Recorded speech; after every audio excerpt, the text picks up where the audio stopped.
Oh, Sudhakar sir? Hello? No, you please unmute your audio. Yes, sir. Yes, sir.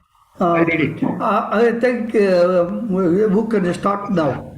Yeah, yeah. So, So you plus call other people and continue. Okay. thank you very much, sir. Yeah, I think good evening to all participants and welcome to the grand finale. And we expect you to participate actively and also share your views and also your whatever you have understood and whatever you want to say about this. You are free to do it, and each one may take a little time. And we have 13, almost 13 people to present, and this has to be completed by 9 o'clock. So please bear this in mind, and then one may start. So can I call Rajesh Khanna? Rajesh Khan? Rajesh Khan is there? Hello, sir. Yes, please. Shipra Ghosh? Shipra Ghosh?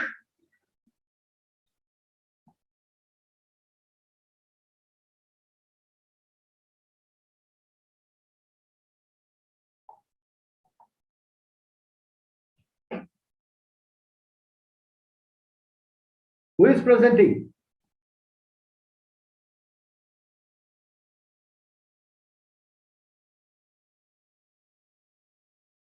Okay.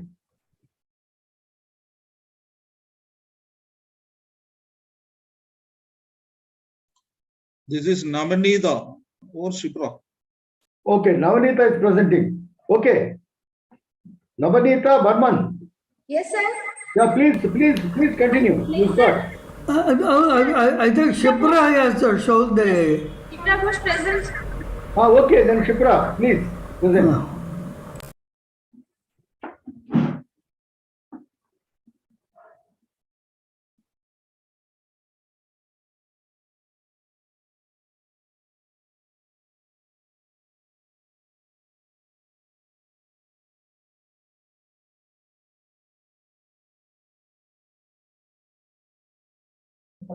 Muted, you are muted.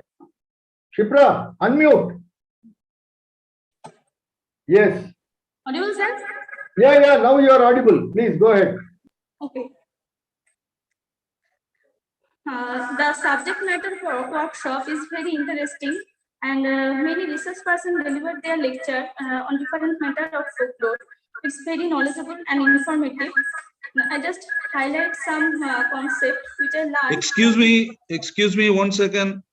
You just mute all other gadgets near to your system. One device is unmuted, sir. No.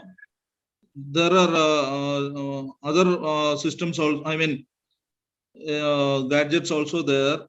Mobiles and other things, please switch off. Unmute. এটাই unmute আছে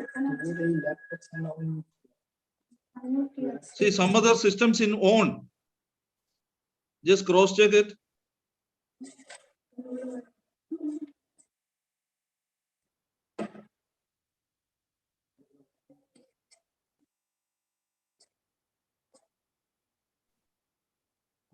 Lot of echo is coming, ma.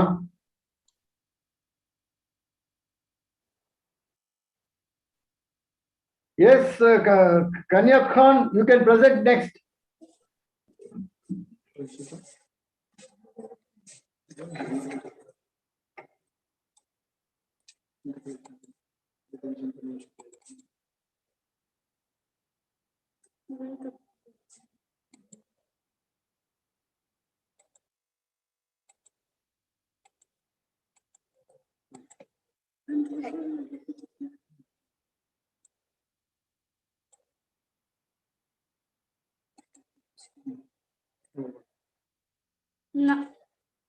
Now it's okay, sir. It's okay now. Please Hello? proceed. Yeah, continue, ma. Now it is fine. Hello. Yes. Ghosh, please continue.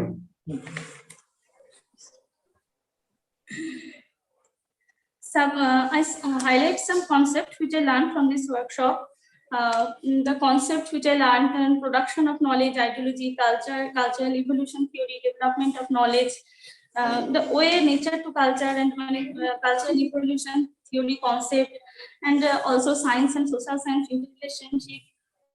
And by Professor Sudhakar Reddy, co-evolution theory, which is new to me, and now some new term, Bodesi, extrasomatic, and evolution and co-evolution models, etc. Next. I also revised some theories in modern period, like structural theory, AG method, performance theory, contextual theory, functional theory, oral formulaic theory. The founder and the concept which I learned in these theories from our resource person. The research process, it's the important part of our research work. It's very important for a new researcher. Professor Barnett said step by step we discussed all the research process that are research problem, research question, hypothesis, data collection, analysis, interpretation, and presentation, which is very helpful to me. And here I also learned international interference or folklore. Many different conferences are organized by many international bodies like UNESCO, WIPO, etc. I learned the importance and effects of different conferences, and preservation and conservation is very important in this period. I also learned this, and intangible cultural heritage, which this new term of folklore, intangible cultural heritage, which is now referred by internationally, and the consist of ICH. I also know a clear definition by Alan Dendy's Danbe Namus of folklore, and comparison both definition and folklore communication, how folklore communicate. Overall, which I learned from this workshop, that folklore is a discipline and concept, data and objective of folklore methodology. Now methodology is descriptive and changes of folklore. Many new terms already in folklore, which are orally, Finance said that orality, literacy, folk, which is a public sphere, text, spatial and temporal, which I learned from this workshop, and the new term intralogy, which Professor Finance sir proposed. It's and its concept I learned from this workshop. Chitra, please be aware of your slide. Which slide you are reading from? Yes, sir. Which slide you are reading from? You are still having only second slide, showing second slide. Maybe you are reading from third or fourth, I don't know. স্লাইডটা ওখানে show করছে না, তুমি সরাচ্ছ কিন্তু এখানে show করছে না। Your PPT is not moving along with your presentation. Sorry, sir. Please do that, huh? ল্যাপটপের সাথে তো মোবাইলের সাথে কানেক্ট করতে বুঝতে হবে। অ্যাকচুয়ালি ল্যাপটপ চেঞ্জ হচ্ছে, ভিডিওটা দুই জায়গায় শেয়ার হয়ে গেছে।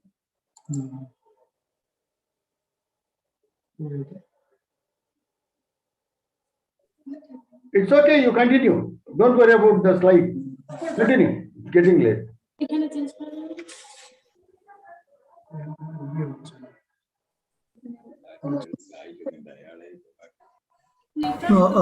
No, I think there is some what you call audio problem. I think let them correct it. You can ask another participant so that they will rectify it and she will come later. Okay, sir. Thank you, sir. Chitra, Yes, sir. Chitra, yeah. Yes, sir. Continue your presentation, please. Doesn't matter about the slide. Just continue whatever you want to say. Okay, sir. Yeah, please.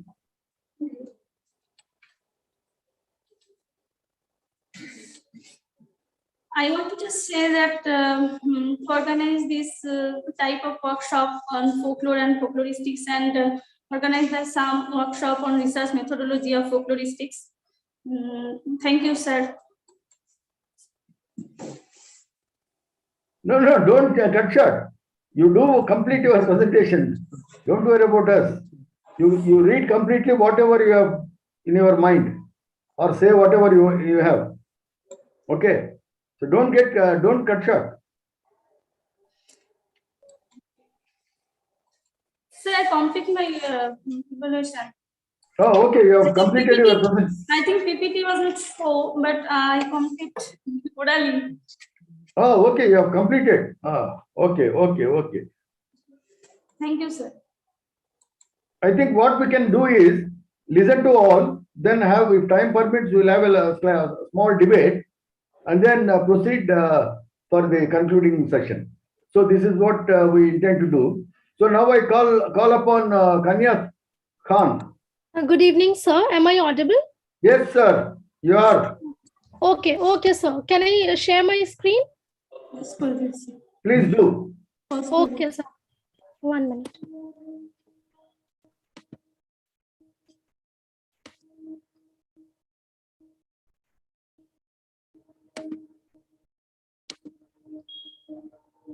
So is it visible?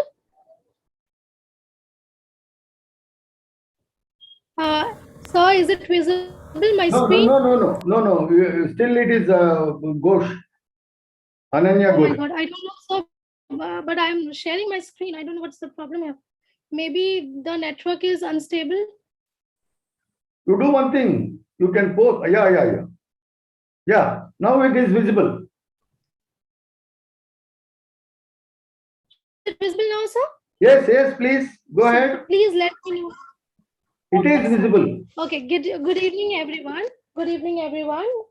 First of all, sir, I would like to extend my sincere thanks to the organizers and our eminent professors for organizing such an insightful workshop about folklore and folkloristics. And this has been a great learning experience for me, sir, since I am from a different background. I am from sociology.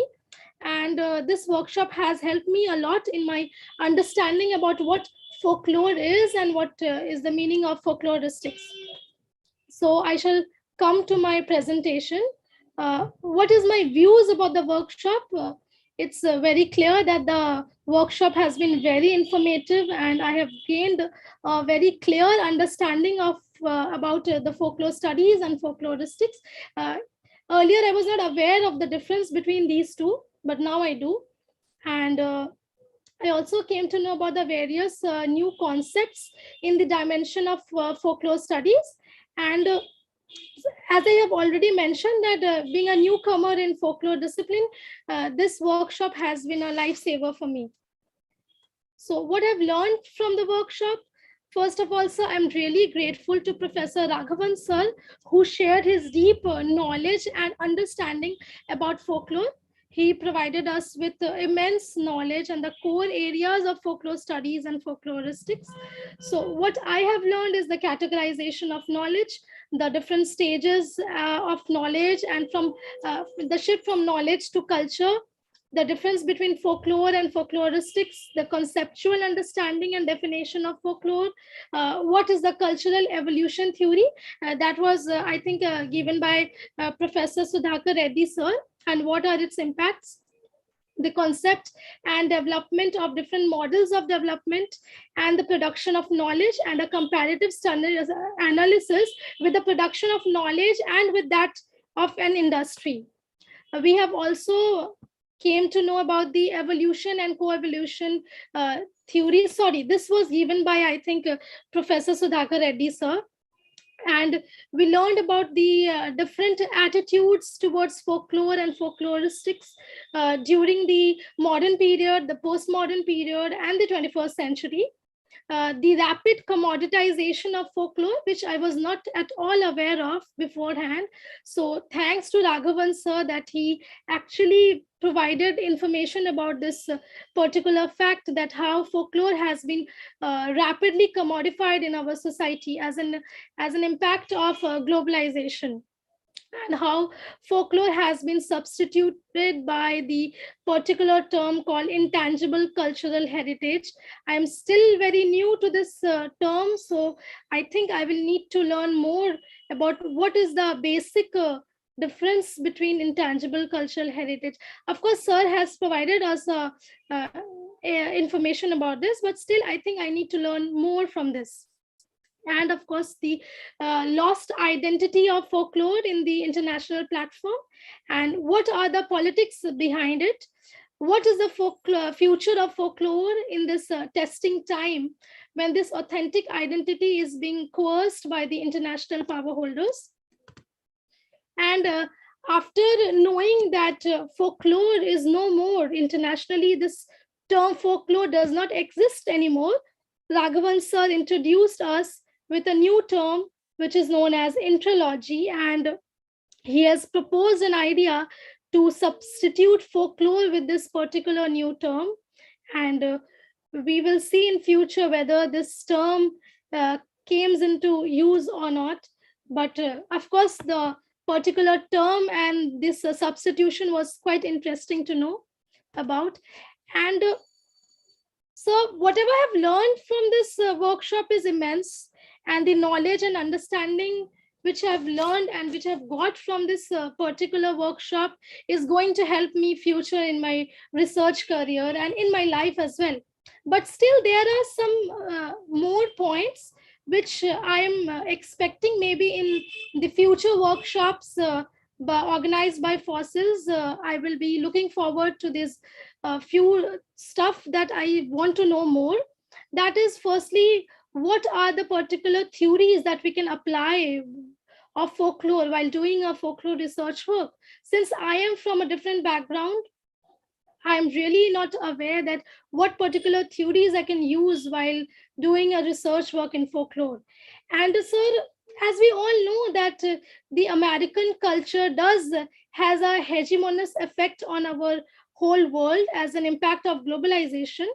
And at the same time, we know that America is a melting pot of different cultures that is united together. I want to know that how in a geographical location like America, where different cultures come together and it forms a complex a nexus of different cultures and people, how folklore maintain its own identity. Different people of different folk cultures maintain their different identities, and also at the same time I want to know that how this cultural assimilation takes place in a place like America, where people of different cultures interact together, live together, and somewhere they are asked to maintain a united identity of their united identity that is American. But I know that somewhere they do have their own folk cultures, and maybe they somewhere follow it, and somewhere they are also quite attached to it. So I want to know that how this cultural assimilation of different folk cultures and communities takes place in such a place like America. And that is all my expectations. Other than that, I've learned a lot from this workshop, and I am looking forward to more such workshops in future. Thank you, sir. Thank you, Kanyas Khan. Wonderful presentation. Now I call upon Navanita Burman. Navanita Burman is there? Or Rajesh Khan? Whose slides were there? It was not said. Yeah, correct. That is Yes, Kanyas sir. Khan. I am here. Yeah, please go ahead. Sir. Yes, please. Hello. Yeah, you please show your Sir. video. Show your switch on your video.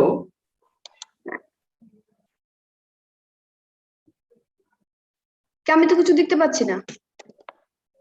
তো এই ভিডিওটা of কর না, এই ভিডিওটা of কর, ভিডিওটা of কর। Yeah. Nabanita di, switch on your camera. Switch on your camera. কই তো সেই 50 কোনটা? এই 50।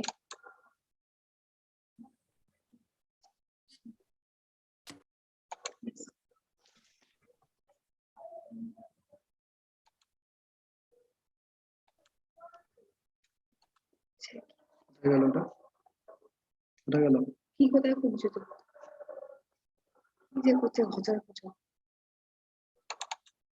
বড় কর এটা হ্যাঁ বড় করো স্ক্রিন শেয়ার স্টার্ট তাহলে share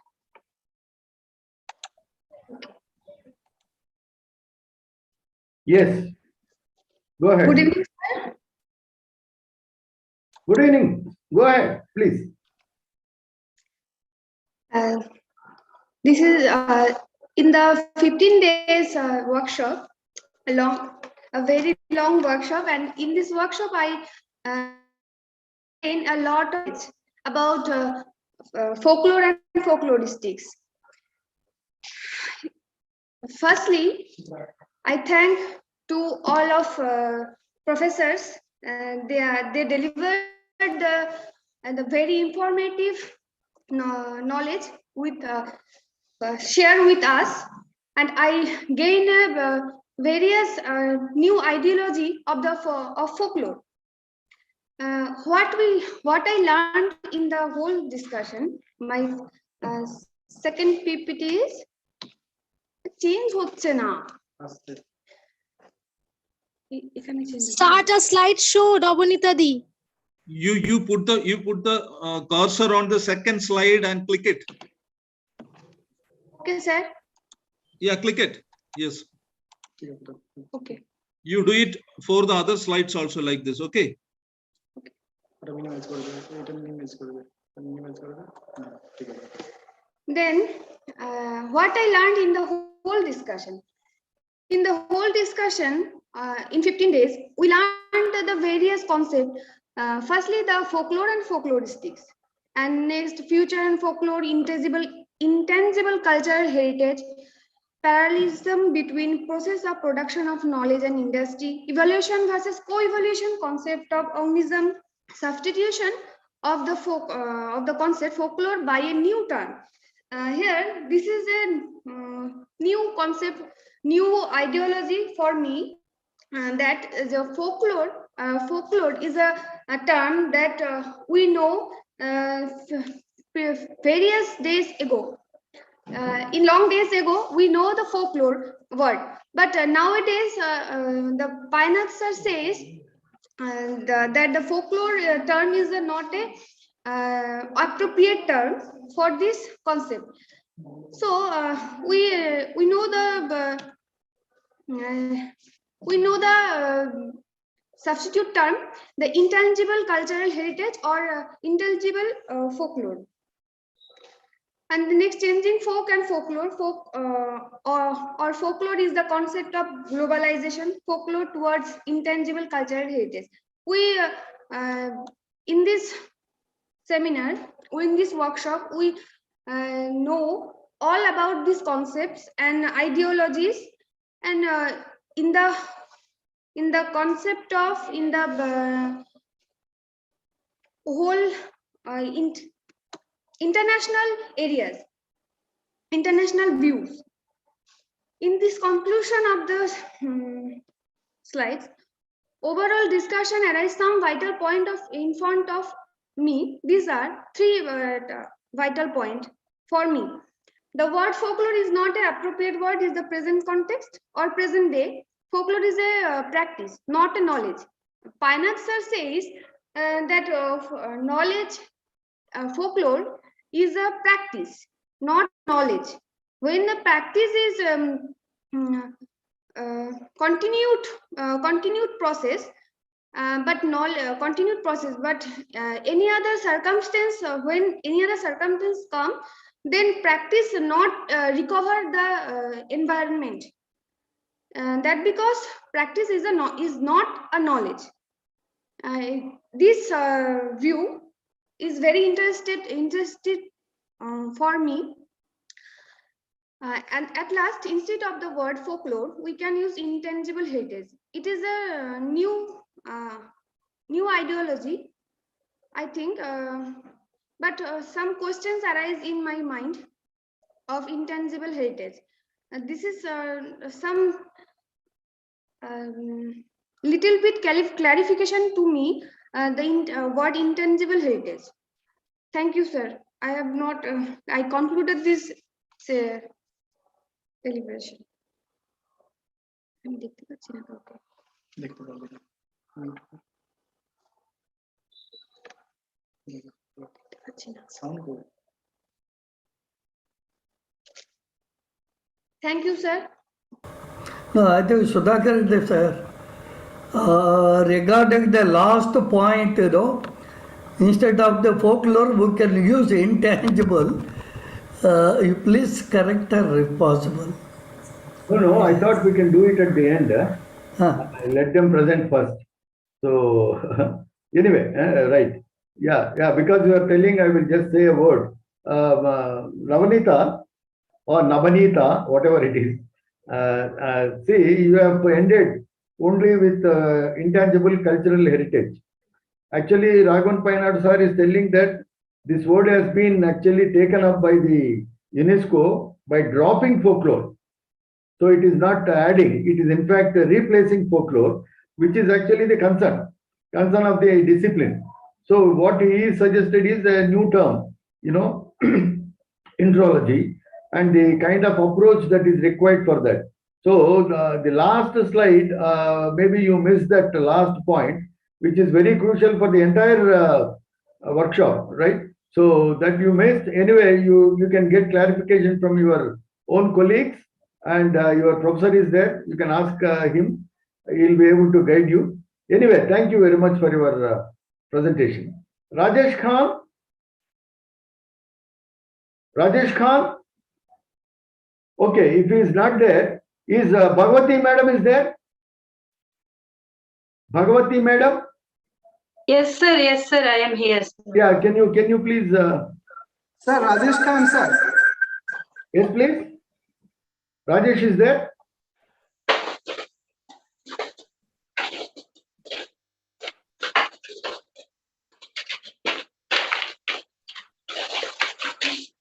One minute, Bhagwati madam, 1 minute. Rajesh is trying to present. You please unmute.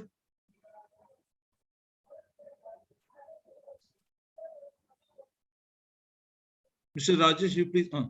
Yes, Rajesh, continue.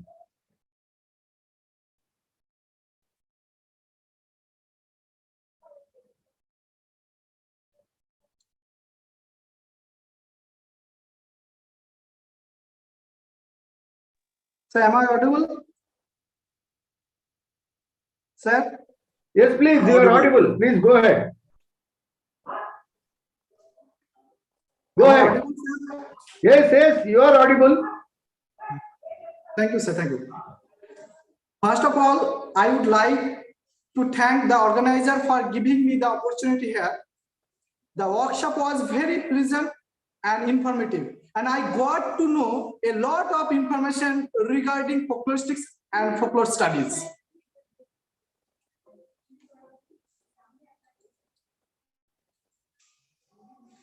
Sir, several discussions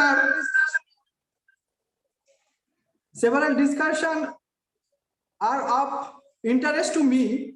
Just example, learn about the domain and categorization of knowledge, and it relates to culture as well as folklore.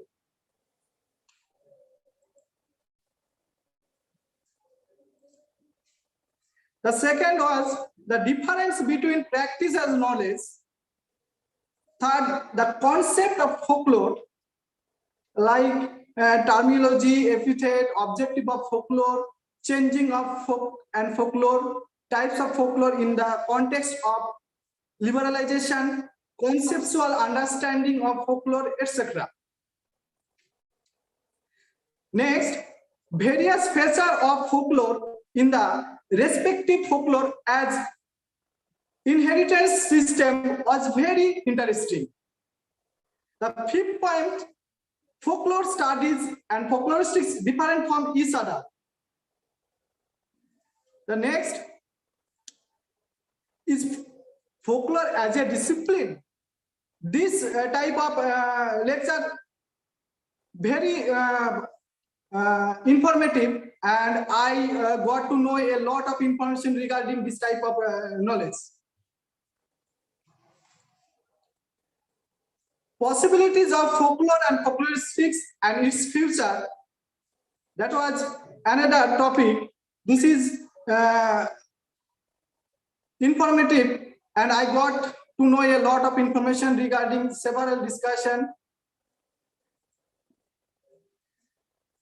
Next, Raghavan sir proposed a new terminology of folklore as etiology in the new context of folklore studies.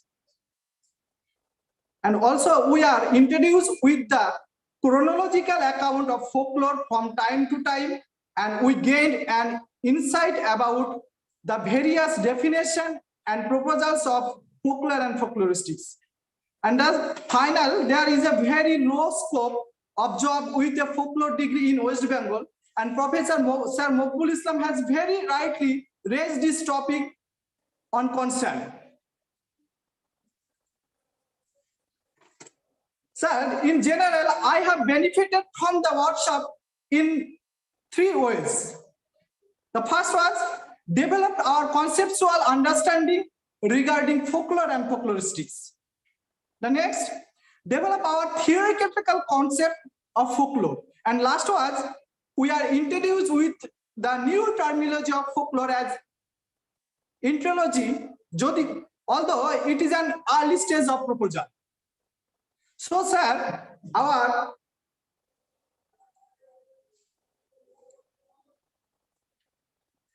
exception from the organization, the first ones, please arrange this type of workshop based purely on folklore research. And please publish a printed version of full lecture series of the workshop.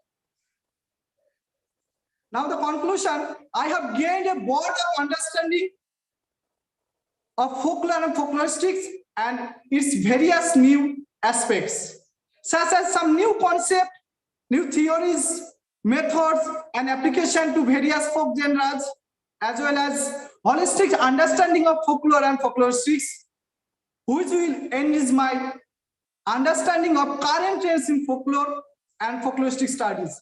Thank you, sir. Thank you very much, Rajesh. Thank you very much for your presentation. Now I call upon Bhagavati Madam. Yes, sir. Yes, sir. Yeah, please. I prepared only one slide, sir. Doesn't matter. I want to share this one. Sir, Shivkumar sir, please give me chance to share. It's not Madam, it has been sent to my mail. only one slide, sir.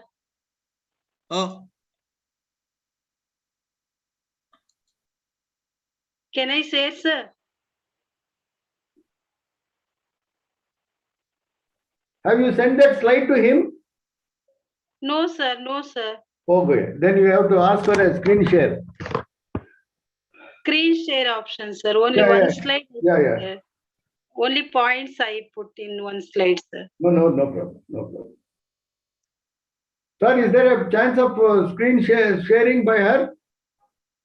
Sir, Shivkumar sir. Sir, I have already permitted her to share the screen. Okay, now you have to share. You are permitted. Please Okay. share it. Yep. Sir, it's shared. Screen shared. Not yet. It's not visible.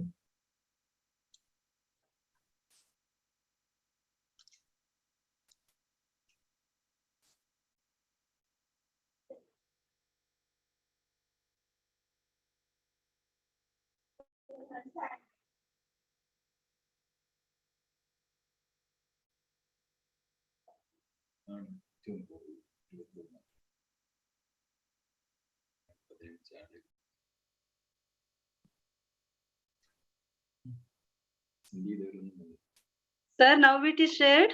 Yes. Yes, sir. Only one slide I prepared, sir. Good evening to all. I am Bhagyavati. I would like to say thanks to all scholars, those who organized more relevant workshop and given chance to me attend this workshop. It's my privilege to share my opinion about workshop on revisiting folklore and folkloristics. in workshop, I understood these concepts uh, from day one to still. I am learning more about folklore. First of all, I would share my opinion about commodification, folklore as a commodification. In this new era, all we are seeing only like goods or products are in sale in market. Even folklore or folk art or folk product, I want to say this is folk product, folk product. It is also somehow commodification. Sir told, Raghavan Fine Arts sir told, it is going commodification. Yes, we all agree to this one because we are seeing all the so many field. It's already all textile or many more field. It is already they are taken from our folk art like this. And one more, I understood industrialization and globalization. How sir discussed about knowledge production, how the academician are taking vital role of knowledge production. They are decided in the global level what is the knowledge, how it should be. Like this, they are taking the decision, the academician. For that's why the our folklore, our folk knowledge, I am thinking that is folk knowledge. Sir discussed very given one example also for this. Uh, folk knowledge is practice, not knowledge, because knowledge is like this, that is taking role of production or marketing or somewhere. Our folk knowledge is only practice. Sir given one uh, water coming from high level to ground level, how the folklore our people they uh, take put their knowledge. I think that is also knowledge, because in that time also that is taking technology in the in our we are telling Kannada eta niravari or something we are telling, that is also technology. We are telling pump set or electricity we are using, that is scientific knowledge we are putting there. But folk what they uh, put their knowledge into the uh, okay, sorry, I can't express in English.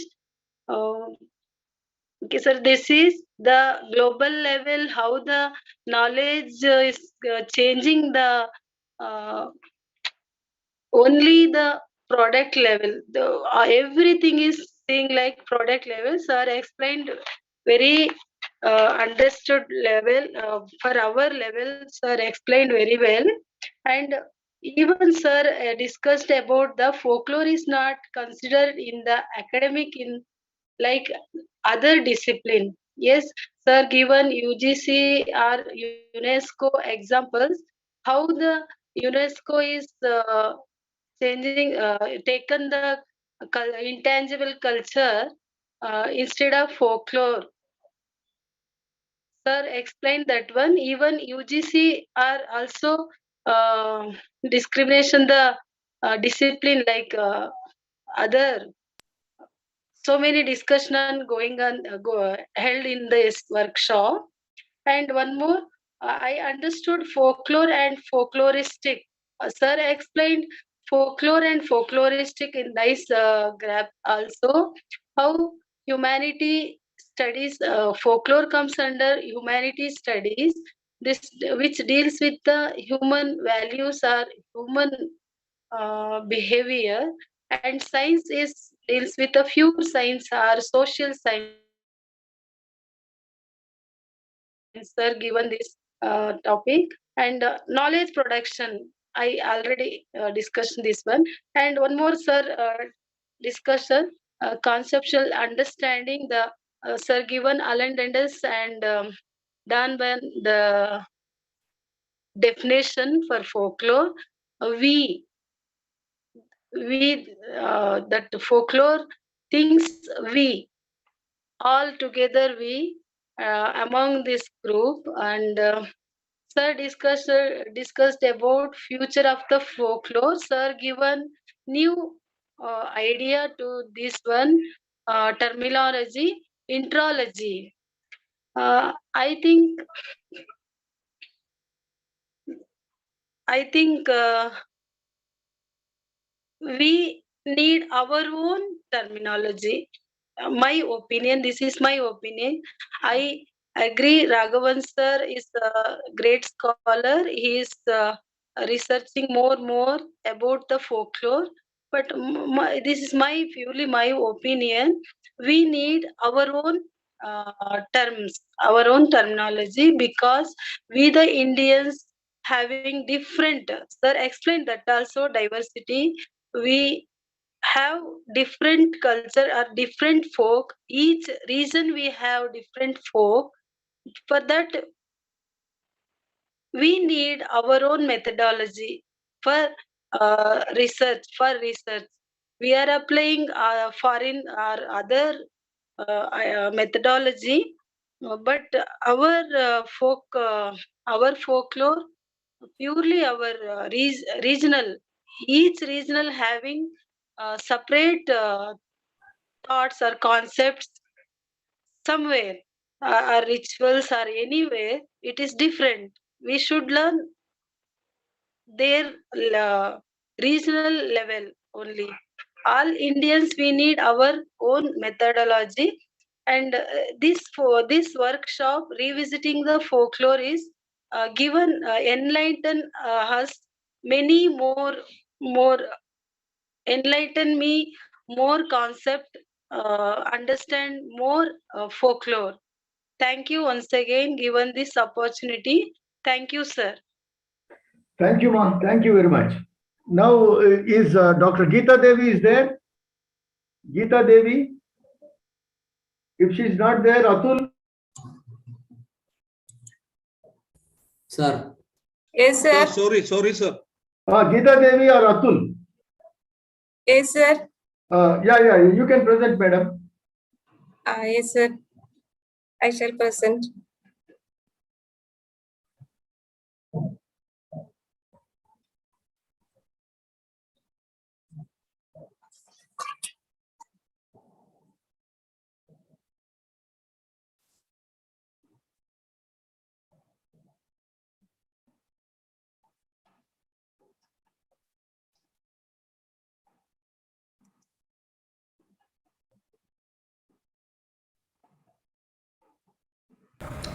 No, I think Sukumar she is facing some problem in showing the Can I visible, slide. sir? Yeah. Please go ahead. No problem. Good evening, everybody. Yes, good evening. Sir, my topic workshop on revisiting folklore and folkloristics. My observation and understandings coming to my presentation. History and evolution of folklore. First, popular antiquities, folklore, folkloristics, and intangible cultural heritage.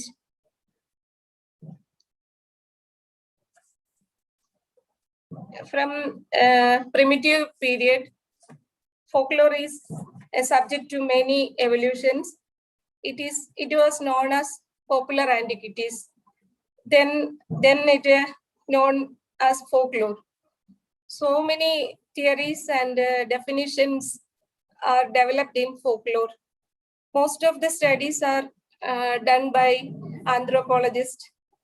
After colonial period, folklore is developed into folkloristics and as an academic subject. At present, UNESCO declared folklore is no more, and that they gave a new term, intangible cultural heritage. It is substituted with the intangible cultural heritage.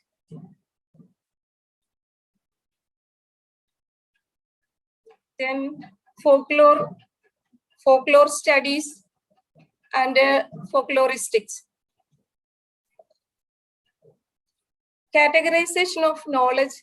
There are two branches of science, two branches of knowledge, science and humanities. Science divided into pure science and social science. Folklore study belongs to humanities. It will use any folklore studies will use any data and any methodology. But folkloristics have its own methodology and data. The next, production of knowledge. The ultimate aim of any research is the production of knowledge. The paradigm of the process of industry and the production of knowledge are the same.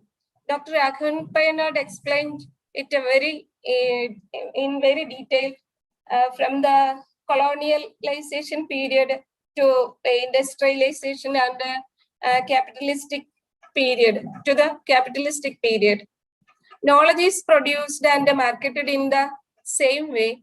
A product is produced and marketed in the industry. Folklore as a commodity. In the era of globalization, folklore is considered as a commodity. As a commodity, it is subjected to demand and marketization. Folklore in new perspectives.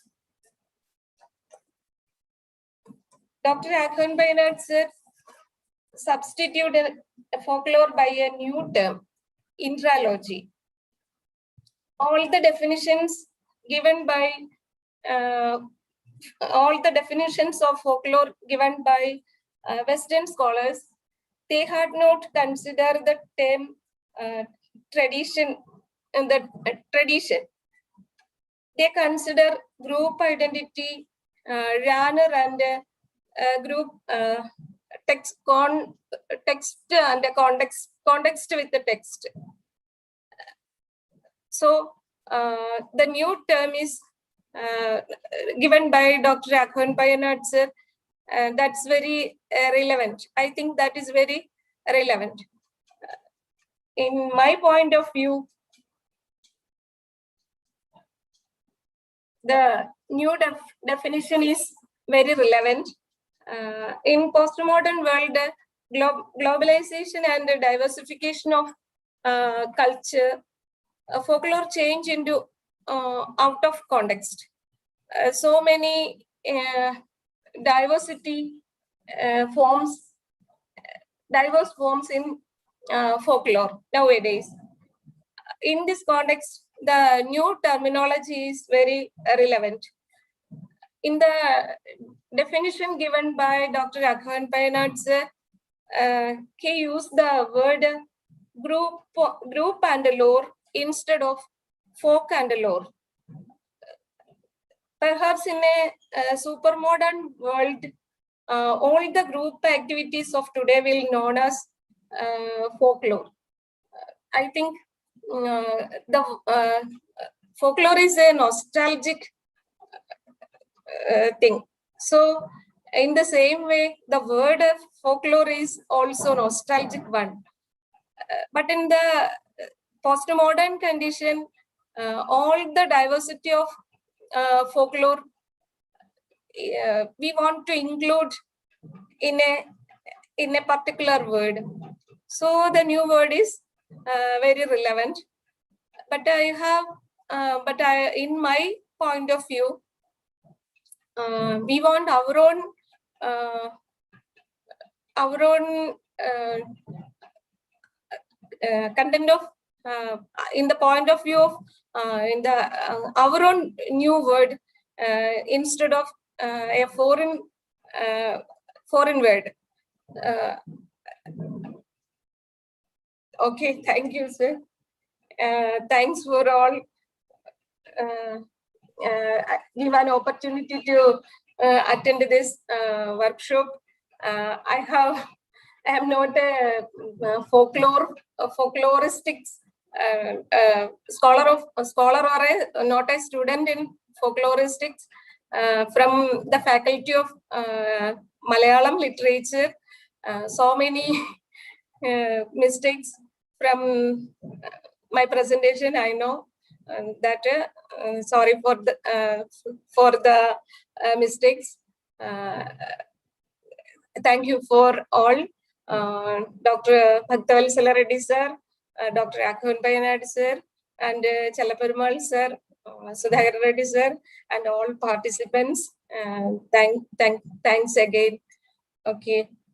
Thank you very much, madam. There is nothing to feel sorry. You did wonderfully well. All the ideas which you have given, you have understood very properly what Professor Raghavan Payanadu sir said. So I appreciate that. Despite you being a Malayali teacher, I am happy that you have ventured into folklore. Thank you very much. Atul? Thank you, sir. Atul? Yes, sir. Yes, sir. Please present. Okay, sir. Sir, this is not a presentation. This is only for my response, sir. I am going to read it, sir.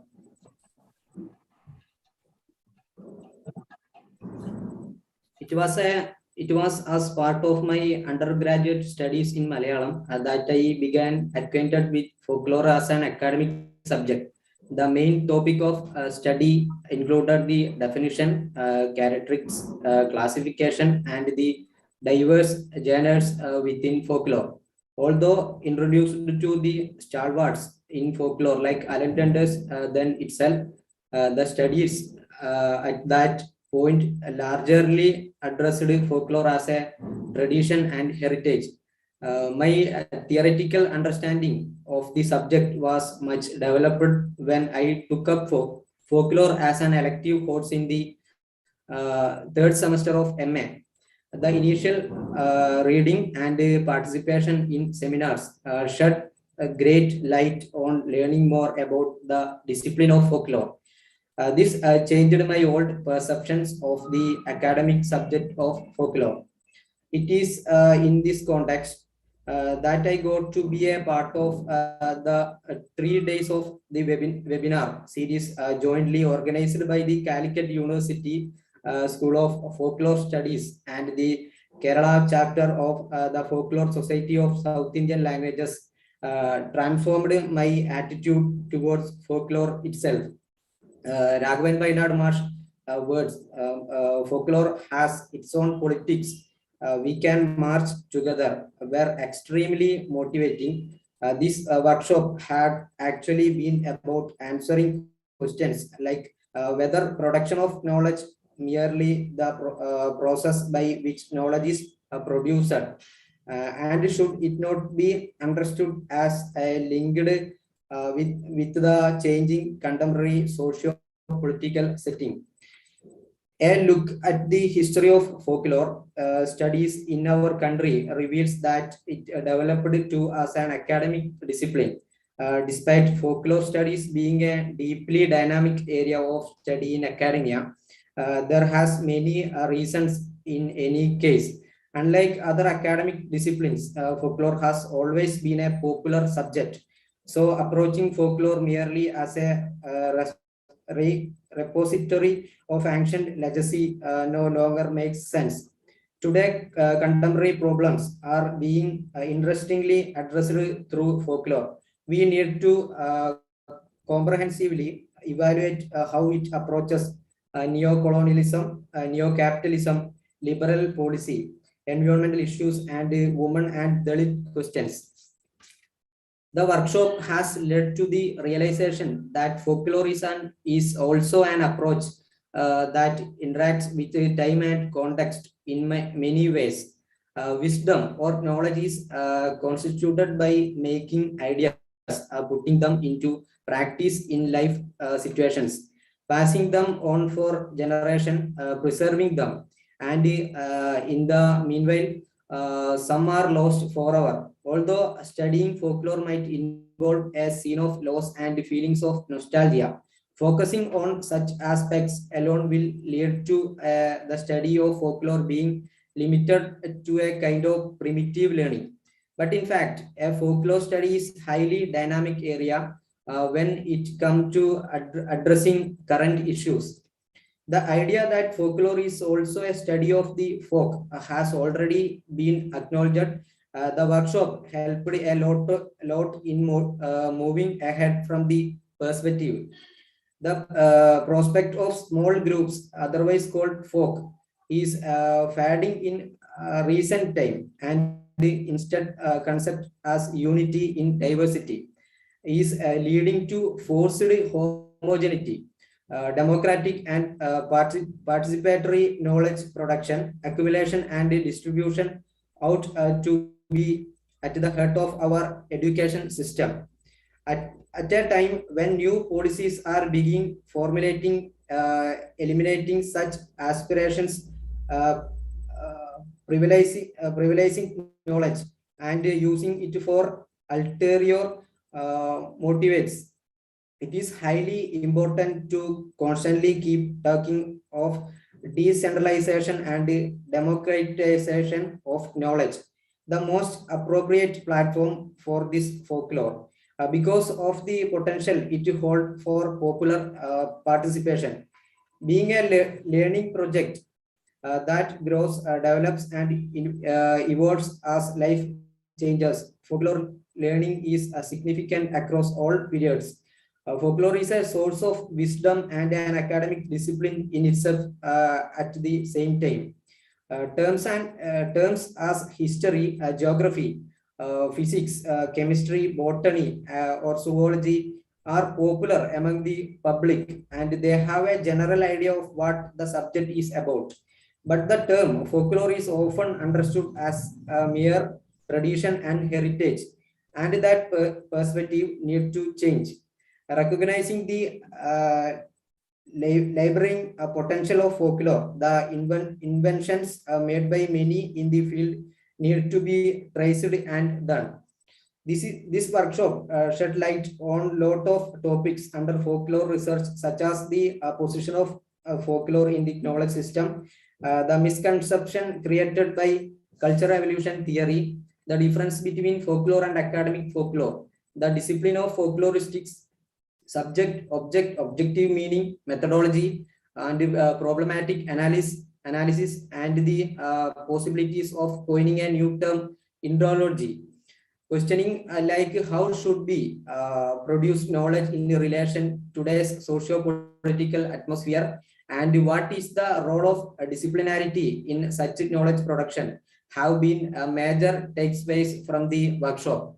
I genuinely hope the content of the workshop also reaches out to the general public. I would like to thank Raghavan Painadmash, Y.S. Sudhakar Reddy sir, Chella Perumal sir, and Bhaktavatsala Reddy sir, and Makbul Islam sir, and other scholars for their valuable involvement. Once again, I thank you, all of you. Thank you, Atul. Thank you. Very comprehensive way you have presented. Now I call upon Dr. Rajeshri. Is Dr. Rajeshri is there? Is Dr. Rajeshri is there? Otherwise, Nizil V. Yes, sir. 1 minute. Yes, sir. Okay. Nizil, you can I'll do it present later. next. Rajeshri, madam? You are Yes, doing sir. it now? I have some. Yeah, sir. Yeah, I please have go some ahead. problem. Yeah. 1 minute, sir. No problem. Good evening, sir. Nanai? Nizil, Dr. Rajeshri is trying. After that, you present. Okay, sir. Okay. Thank you, Nizil. Yeah, sir. Yeah, I'll please. present my ideas, sir. Yeah, please. this 14 days workshop is very useful. Every day the workshop starts in time, and always I say the Indian Institute of Folklore and Fossils is very particular in this matter, and even all the resource persons too. I think I am very fortunate to participate in this workshop, and consider this is an great opportunity to me to extend my knowledge, ideas, and refresh myself too. So at the outset, I thank all the scholars, professors who shared their knowledge, especially Professor Vatsala Reddy sir and Professor Sudhakar Reddy sir, Professor Chedla Perumal sir, and even for the technical assistance, Dr. Shivakumar ji. And my sincere thanks to Professor Raghavan sir, because in this workshop, most of the sessions, he discussed many issues, tireless, interesting, and delivered knowledgeable thoughts, new ideas in such a way that we didn't ever of the time to.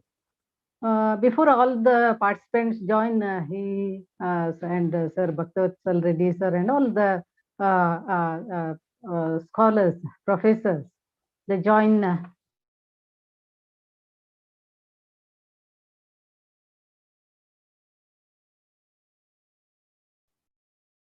Your audio is out. Dr. Rajeshri, your audio is not functioning. I think there is some disconnectivity.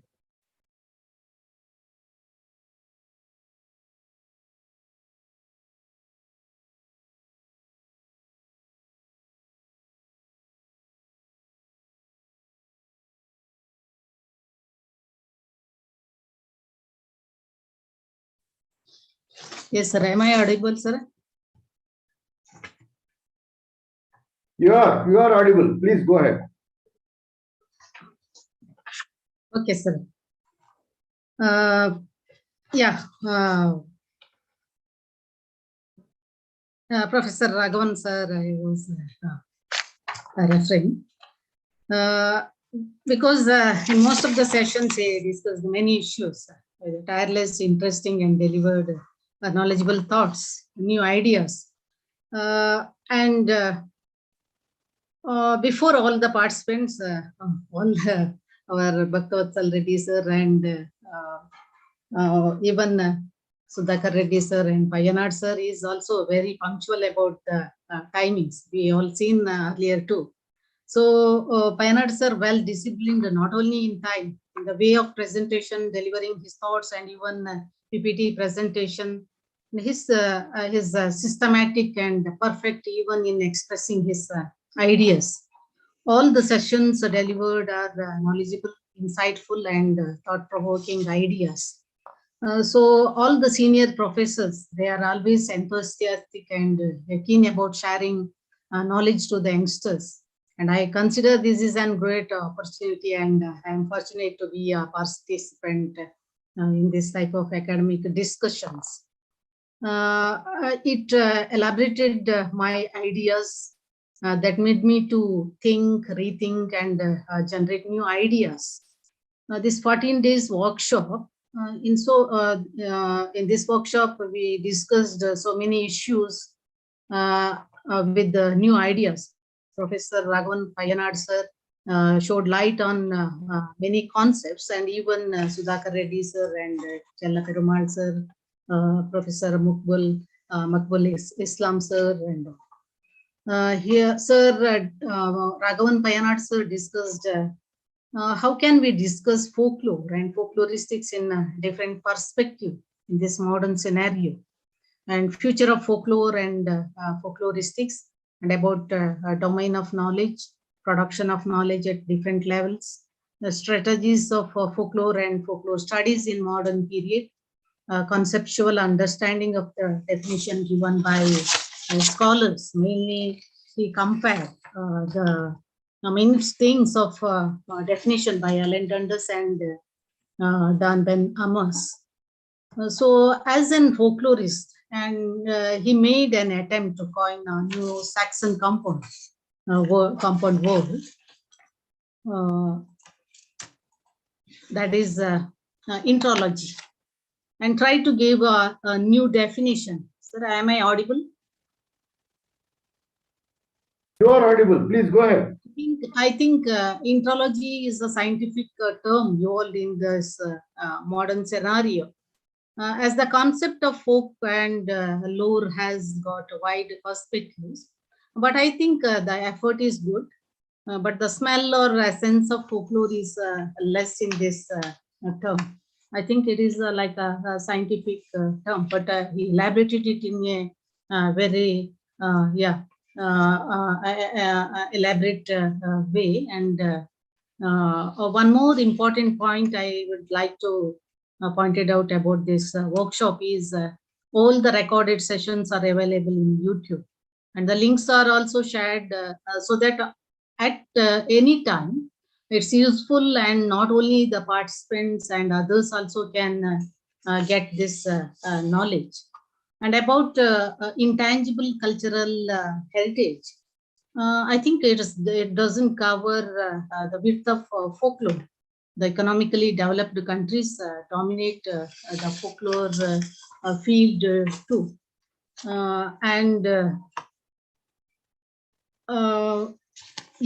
This workshop, it expanded my knowledge about the in-depth subject study and of recent developments in national and international folklore.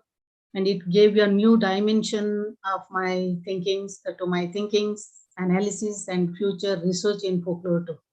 And together, this knowledge can be shared with my students too, who are the interested new generations. In this way, it not only helped me, even my students get knowledge through fossils and even Indian institutes too. They get these knowledgeable sessions and ideas, new thought-provoking ideas shared in this workshop.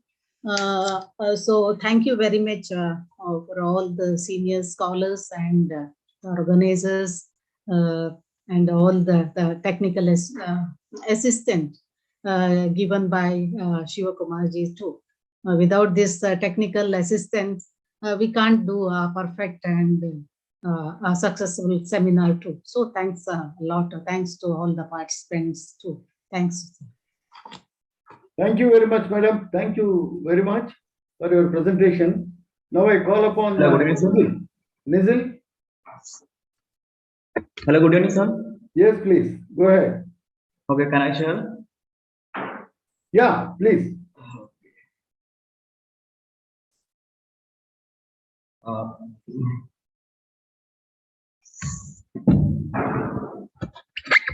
Next person will be Suresh KP. Hello, sir. Next person will be Suresh KP. If he's there, he'll be ready. Yeah, you continue. I am sharing my view on the workshop. My understanding about the workshop. The workshop helped to learn more about knowledge production and categorization.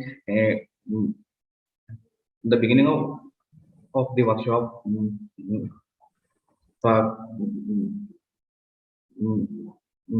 clearly said about knowledge production and categorization, and then role of social science in knowledge production, and such said about science is proposed and social science is substantiate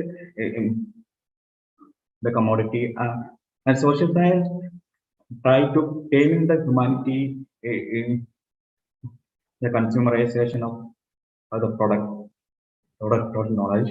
Understanding more about folklore and folkloristics, and importance of tester and context for the study from different aspects, importance of methodology, etc.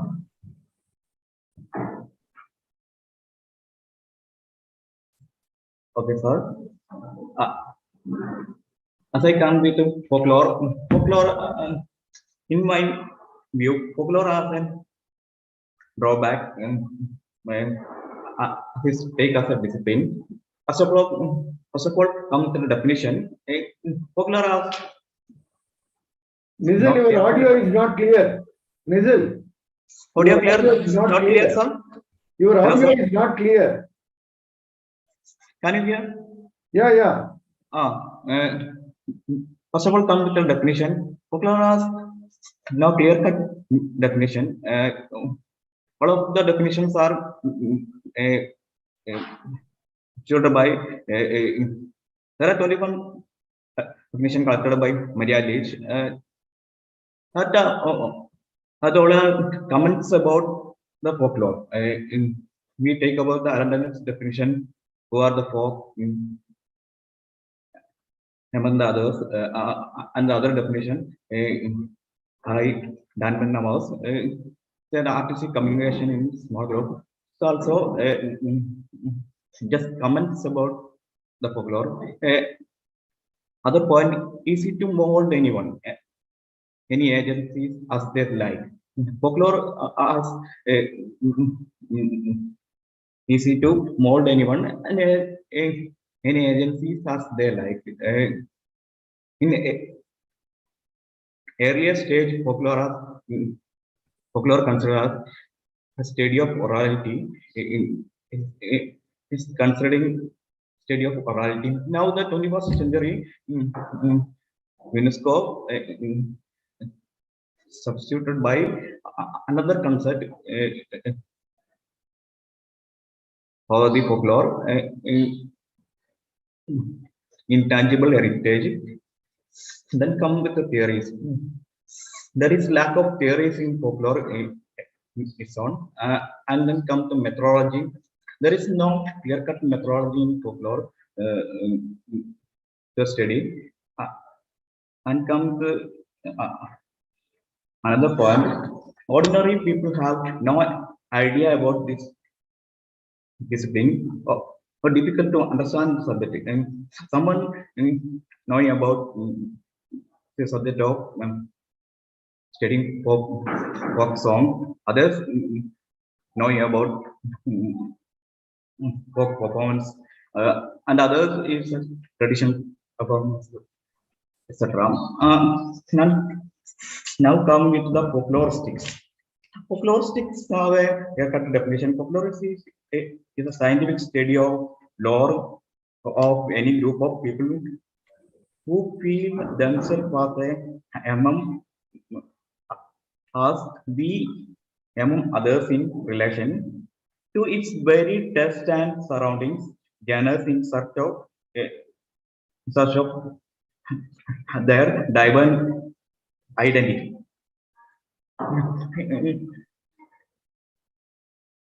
In folklore, data always in folklore encounters. Research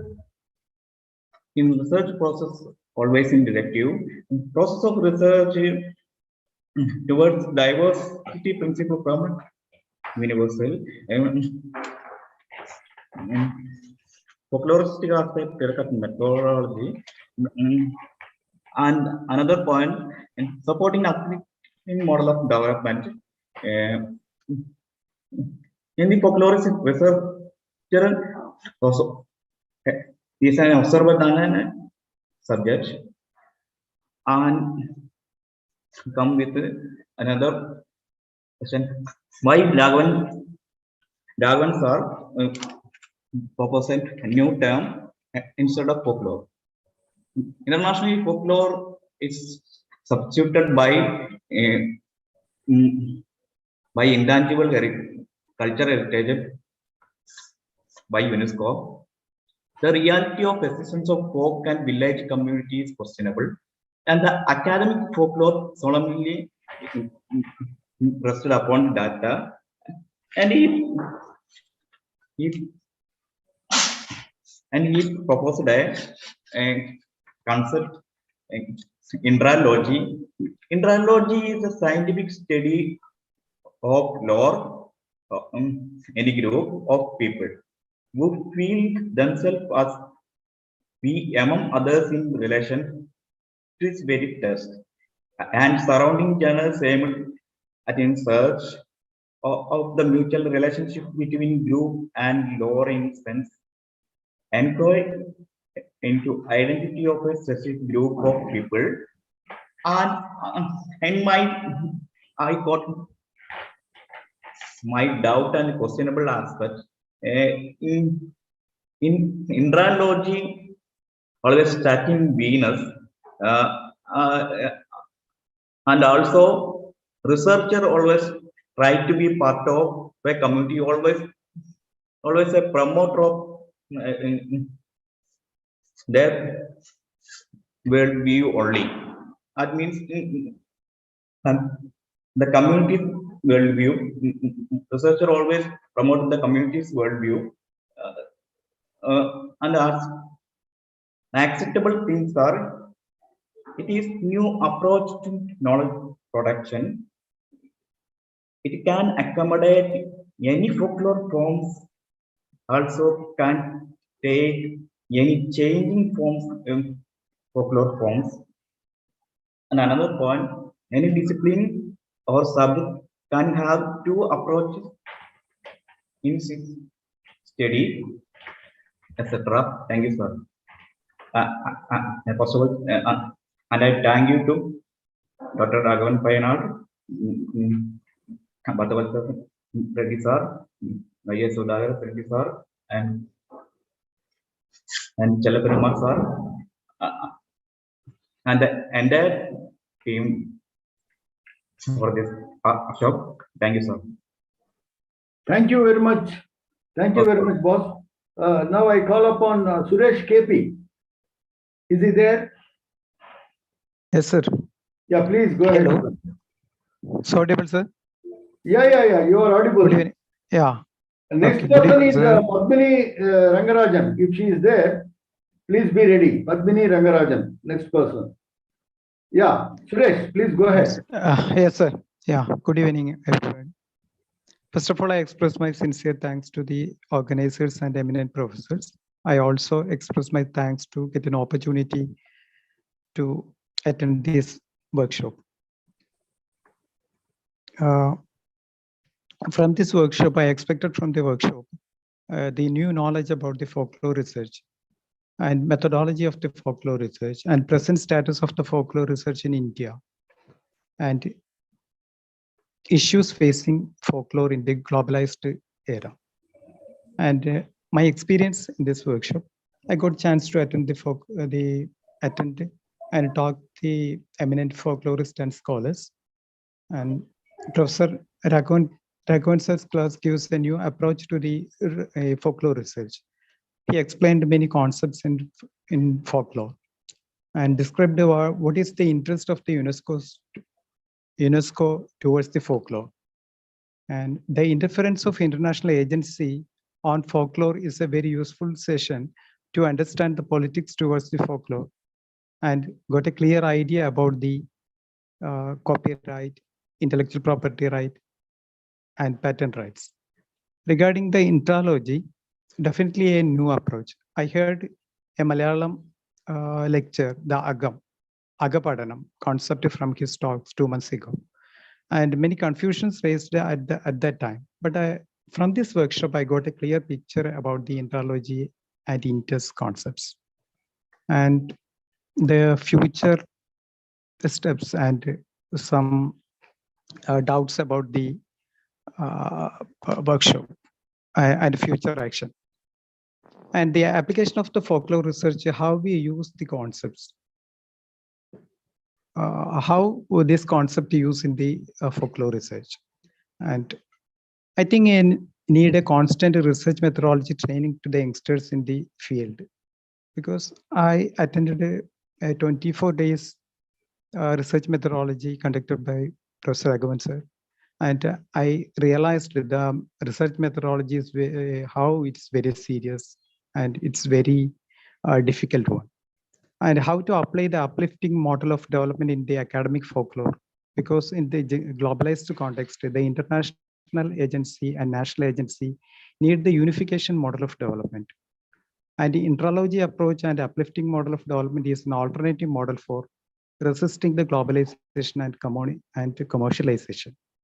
It also helps for study the various folks like excluded, marginalized, small, and neglected folks. Is this approach can apply in the ICH, means intangible cultural heritage research? I think Indian Institute of Folklore and fossils have leading role to familiarize this kinds of research among the folklore scholars. The existing folklore department should apply this methodology in their research. Another thing, the UNESCO demand for new terms, the folklore for ICH. Then how can we continue the term as the folklore? Because I say this, some scholars raised the questions. The entomology is not suitable for it is not cover the folklore, folk and lore, and we need an Indian term or the regional term. From my understanding, I think entomology is a very suitable term because entomology is the term comes from the Latin, and it is a universal model, a universal applicable one, and it also cover all kinds of groups and for example, political studies, economical studies, environmental studies, everything. There is a kind of folk, and so I think entomology is a very good term, and I think there is some debate is going definitely, and this term is proposed, Raghavan sir. It is not a one day. From his many days thinking and analysis, finally he proposed it. So thank you for the organizers and thank you for the scholars and the professors. Okay, sir. Thank you very much for the presentation. Hello, Suresh. Okay, sir. Yeah. Hi, sir. Thank you very much for the presentation. Now is Padmini there? Okay. Padmini Rangarajan. If she is not there, Jisha. Is Dr. Jisha is there? Yes, sir. I am here, sir. Yeah. Can you present? Yes, sir. Yeah, please. Thank you, sir. I think Shivakumar, sir.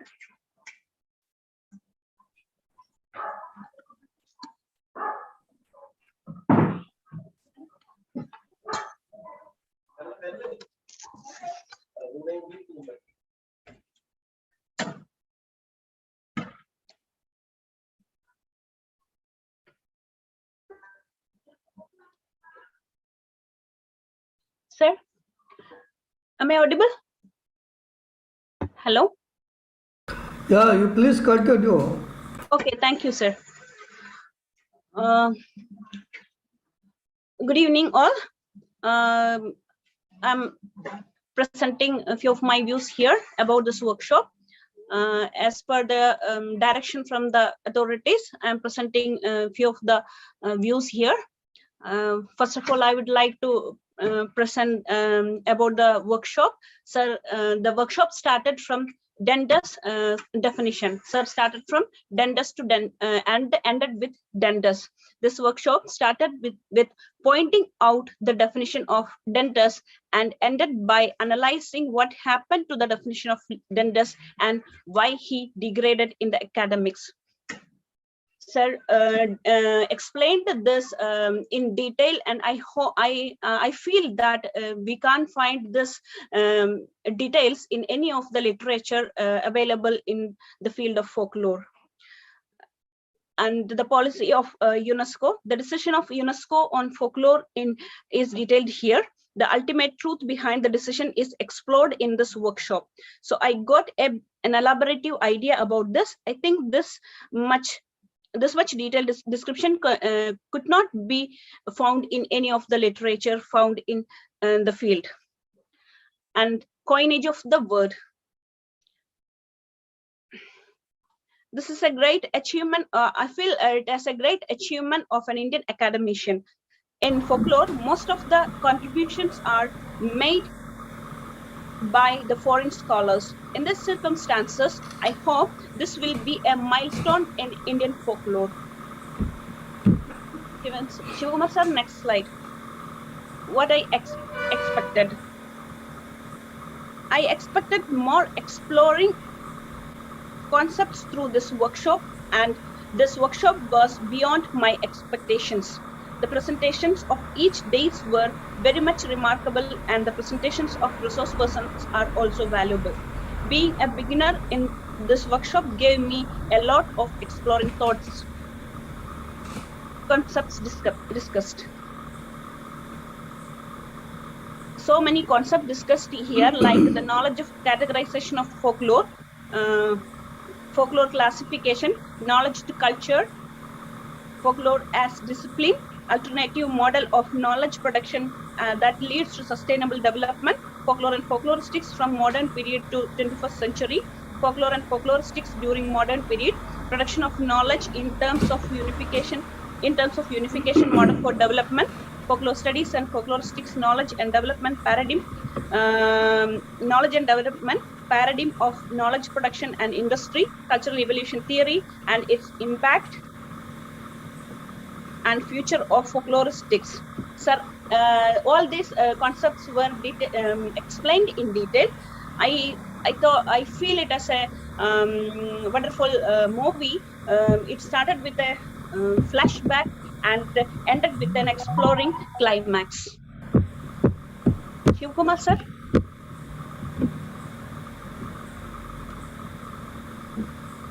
These are next slide, sir.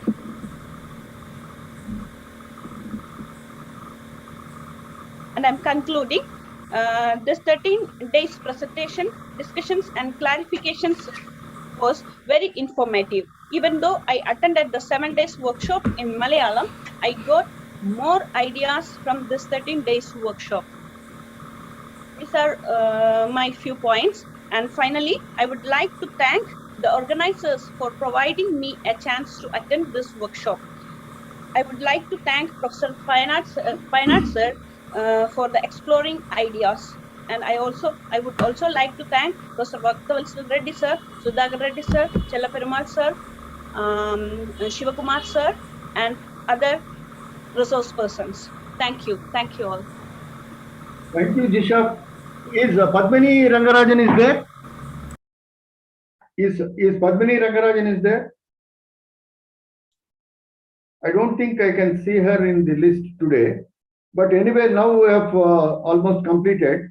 21 participants have done their present. I mean, out of 21, 20 presented their presentations today and yesterday. So I don't think anyone is left.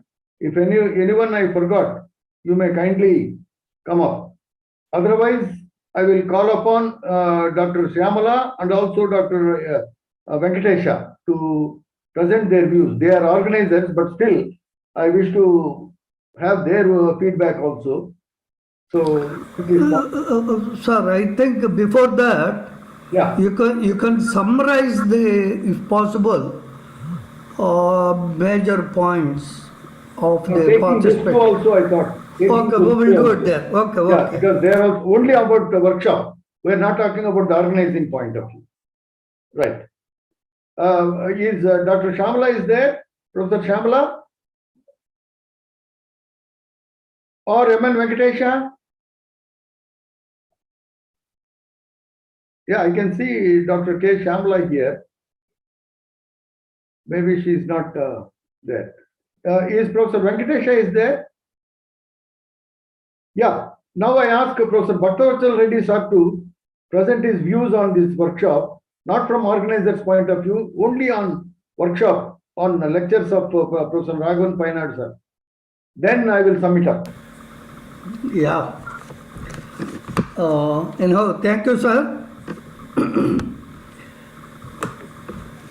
I think I would like to speak on what you call valedictory function, but anyhow, you have given me a chance to speak something to address our participants. Number one is I am really very happy for for the efforts taken by our participants to take it seriously in attending the workshop, as well as, of course, in perceiving. Of course, there is a variation, degree of variation, but even then, they have tried to understand the very essence of the workshop. So for that purpose, I am really very happy. And the major points which I can say or assertions came from our participants is, number one, to continue such workshops on modern conceptions and concepts. So this is one section came from one of the participants.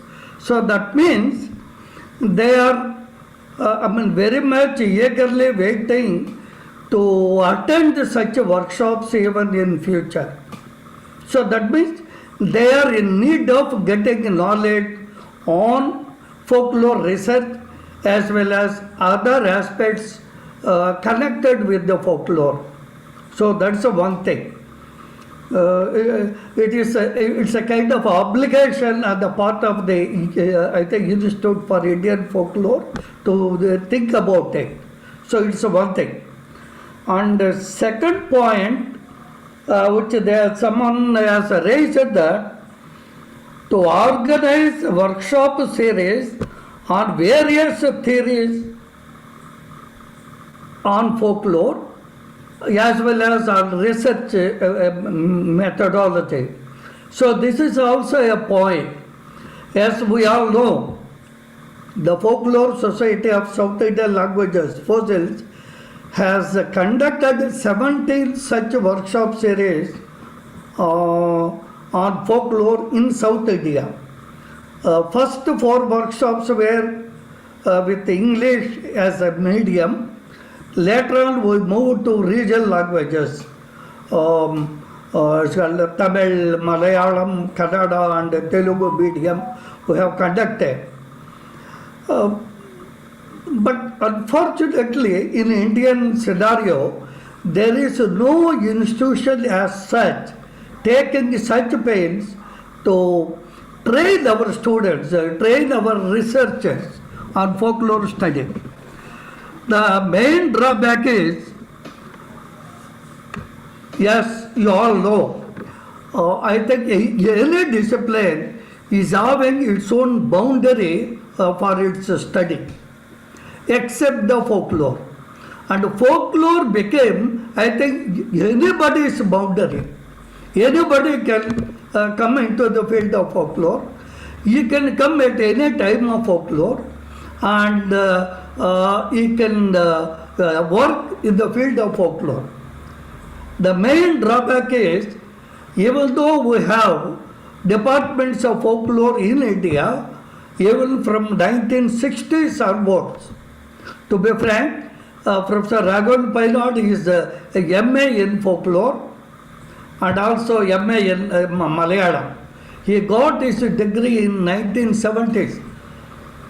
So, of course, later on he continued. And all other people, mostly, almost, most of the people, either for research to get a MPhil or a PhD research degree, or out of their interest, or out of obligation that they have in the department, they have come into the field of folklore. And the people, those who are continuing in the field, they have done lot of field work. They have very good expertise in the field work, as well as they have a very good expertise on the folklore research from beginning to the modern period. So that is one point we have to keep in mind. When we are not regularizing or making up to date, we will be out of date, especially in the globalization era. So what we need, number one is, we have a first-hand information on the field work, and the field data. As Professor Raghavan Pailad and Professor Sudhakar Reddy and Professor Chelluperimal, they were concentrating on inclusive or diversity or Ireland's concept, we are the four. That means we need to give importance to the data and to the views on data by the community where we are collecting the folklore data. But in most of the case, unfortunately, it is we in the sense researcher, he takes the dominant role in explaining or in interpreting the data. I think we need to think about it. This workshop, I feel, strongly suggest or strongly give the direction that we need to concentrate mostly on folklore data. Folklore data means the data which is capable of helping us to interpret the data from the inclusive point of view or from the diversity point of view. Then only I think our perception will have a role to play in understanding folklore studies. And the perception definitely goes with our expertise, both in the data as well as in the research trends. So I think that is one direction given by the workshop, which I feel, I think from my perspective rather. And second thing, if you, in most of the cases, I think I have both myself and Professor Sudhakar Reddy, we have one very good experience because we went to one of the departments as examiners and thesis was on one of the folk arts. The few photos which they have put in that the thesis were by the author himself, because he put the costumes of the particular art form in his own body. He has taken the photograph and he put it as the folk art form in the thesis. And what we can say for that? So that means the seriousness is lacking in most of the cases by the scholars. And why? Because now people are not very much interested to take in such pains to go to the field, to work with the informants and to work with the community where it is still a living tradition. If you observe very closely, we come across the concepts which our ancestors in the folklore research, they have very well explained. That is both prohibition and obligation. It's not only in the folk tales.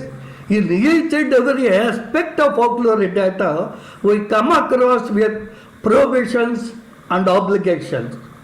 What to do, what should not do, and how to do, how do not, where to, where not.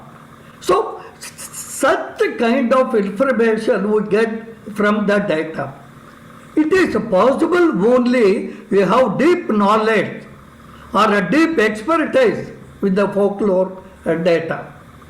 So, then only you can talk about the inclusion or the diversity or what you can say. You can interpret the data from the perspective of the community or such a group.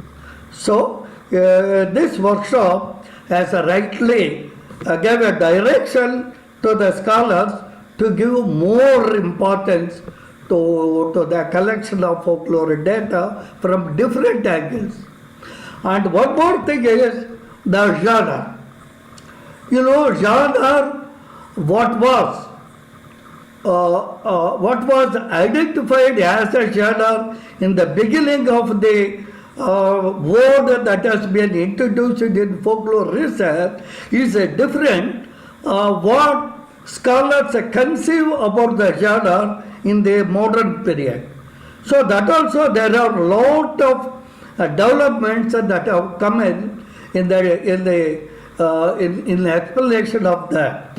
And they were talking about the activism also in that one. So activism in active theory rather. So what I am trying to say is, even the concepts which have been introduced initially, they are not in the same meaning, same interpretation in the modern period. So that means every concept is developing constantly from the beginning to the modern period. So as a researcher, it is our duty to keep in touch such a kind of development. And if you allow me to say, with my experience in the folklore data, I can say that there are two layers of folklore which we can see, whether in the textual data or performance data or the what you call ritual data, or whatever may be the case, whether it is a festival or rites of passage or whatever may be the what you call genre in general sense, we have two layers. What we are seeing at surface level is having its own structure, context, and what all points you have. And at the same time, this data is projecting something else, where we can get the feeling or perception or cognition of the community. So it is our duty to find out such kind of expertise to interpret the folklore. So what we need is in-depth collection of folklore data with all prohibitions and obligations. So that only will be in a position to interpret the data. But in most of the cases, imitation is dominating. Just by collecting in one folktale or one festival or one ritual, I think may not be possible to interpret such a data from the community perspective. So this workshop gave you such a direction to go into the deep while collecting the folklore data. And also, whether you need to be continue either as academic folklorist or you want to patronize activism in the folklore. It depends on you. But to be academic folklorist, so you have seen what this workshop has projected. So there are lot of items which you need to internalize yourself with such a trends in the folklore research. So I think this workshop has given a very good direction for the scholars who would like to continue in the academic folklore. And I think last point which I would like to say is, one scholar, he talked about there is a very low scope of jobs with a folklore degree. Yeah, it is true. Unfortunately, folklore research is there for the last more than 200 years, even though there are few departments exclusively for folklore. Still, I think in most of the cases, folklore is not identified as a separate discipline. So the drawback is there. I don't agree with that point. And for the last 30 years, we are discussing about this point. we have submitted lot of what you call requests to different institutions, government bodies to realize this lacuna and consider folklore as a discipline and to introduce as one of the subjects in what we call Union Public Service Commission as well as University Grants Commission, like that. At last, I think folklore became a subject in University Grants Commission. But in other institutions, it is not yet come. I think these are the few words which I would like to share with our participants. I am really very much thankful to the participants because even though when we thought of organizing such a data, I think we are not sure about how many people will come. But when we announced this kind of a workshop through one what you call the WhatsApp group, more than 200 people has shown interest in that folklore. So that means we thought that really there are scholars who are interested in such workshops. But when we asked them to explain why they are interested in the field of in this workshop and what expertise they have in folklore, only I think 41 people they sent the it's called note on that. But after pursuing 3 people, I think our scholars didn't take it as because he does not know about folklore. So like that they came to that conclusion. Even after giving the what you call after sanctioning or giving their admitting them in the workshop, I think 3 people they didn't turn up. That's why lastly we have only 24 participants, and some people they have a language problem. Even then they try to export. But my request is, this is only beginning. Now the responsibility is on yours. How you develop yourself and how you develop the folklore field for the benefit of future scholars. And I can say the best of luck for all the participants, and you can keep in contact with any of the scholars. If you have any doubts, you can keep in touch with the scholars, you can ask them, and the scholars will be very happy to help you in anything you like. Okay, I thank you all. Professor Sudhakar Reddy. Thank you very much, sir. Thank you very much. I think we have completed with all presentations. Now I will sum it up, and if time permits, we will have discussion for 20 minutes, a kind of debate on whatever the ideas that were generated. We will have debate on that. But just to sum it up, Professor Raghavan Painard's workshop is a real venture, I must say. It is something very new, fresh, and very much scholarly.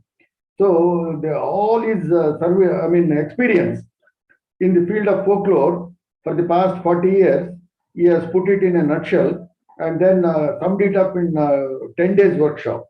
That means every slide, as he rightly said, is loaded with meanings and also with several kinds of different ways of looking at points of view, perspectives, and so on and so forth.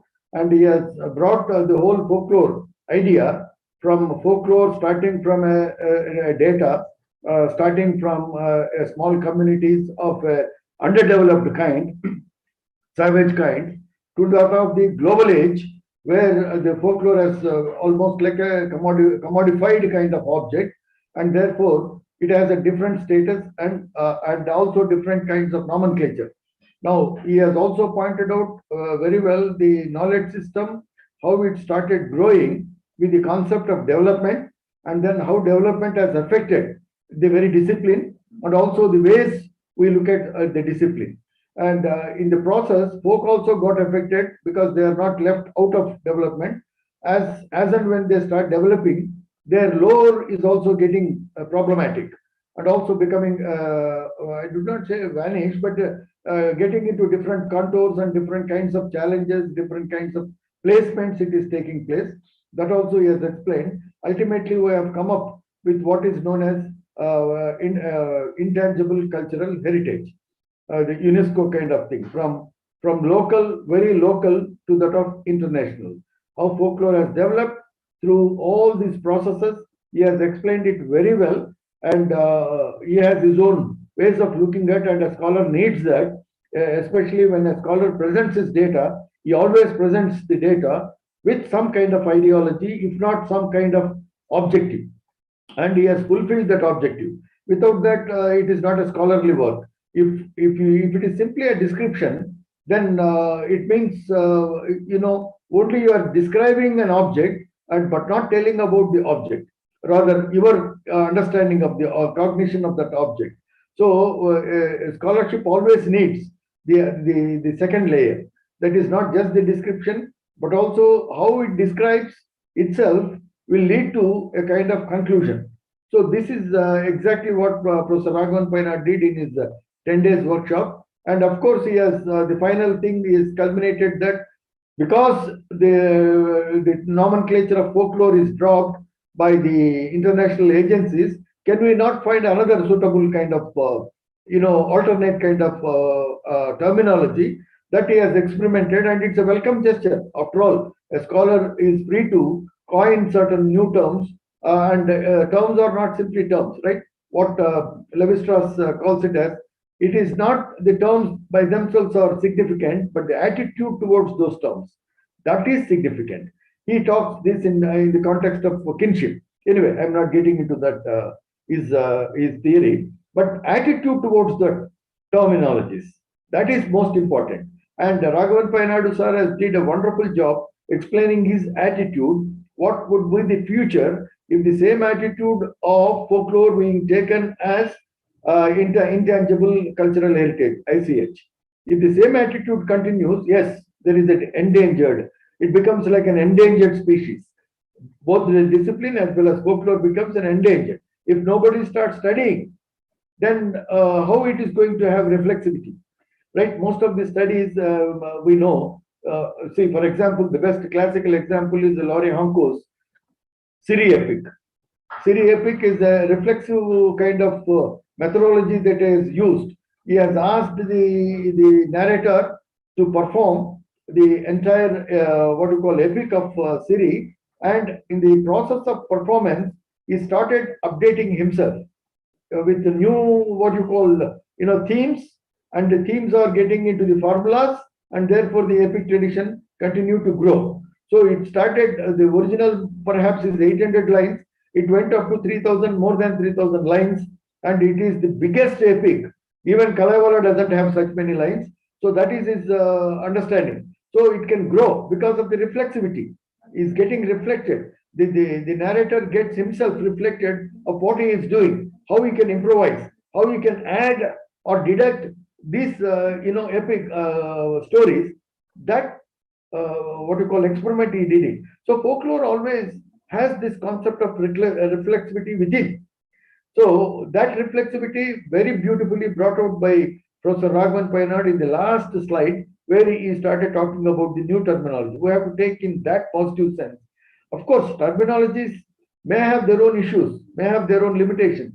Fine, that is all fine. But these are new ways of thinking for us to explore further into the field of folklore, so that the folklore becomes alive. Folklore becomes, of course, folklore is alive, no doubt about it. But in what sense is the question? In what perspective is the question? So this is a whole debate in the whole, epistemology of folkloristics, right from the day one to till date. Now this is the issue. Now, with this brief, summing up what Raghavan Painadu said, I'll come to the participants. Now, participants have done extremely well, and especially some of the participants showed so much of enthusiasm. Of course, they have the language, potential, so they could express every day very well, understand whatever he is saying very well, and some of them were having language constraints or inhibited to express, but still they did follow what I understand from the presentations. Everybody was in tune with what Professor Raghavan Painadu is telling.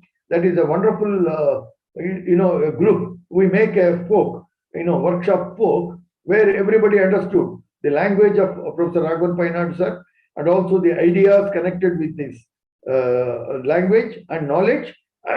And therefore, folklore, in my opinion, from participants' point of view, is a successful kind of enterprise. Now, coming for the organizers' point of view, yes, whatever they could do it, they did it well with all these technologies available, and we had very good technology support. And these people have done extremely good, and we had hardly any interruptions in this, except for few cases where a slight, slag would be there. But nevertheless, it's a well-handled kind of workshop, having a right approach and right kind of things. And in fact, Professor Maqbul Islam's views are very, very interesting and very essential for understanding folkloristics and the development of folkloristics. And I appreciate his views and also Professor Chellapperumal's views on folklore. And being a field worker, he has also responded to some of these things. Of course, with slightly a harsh tone, doesn't matter. It's all in the act of academics. We keep doing it, and I really like the way the entire process has gone. And I appreciate Fossils and also the Institute of Indian Folklore for taking up this. And I also thank Dravidian University for active involvement into this kind of this thing. Now, with this, we have now understanding of what Professor Raghavan Painadu sir said. Now, maybe for 20 minutes, because I think it is there, just 20 minutes left, or maybe 15 minutes, we can debate and to say how we proceed with this last concept, right? We don't want folklore to die as an academic discipline that is there.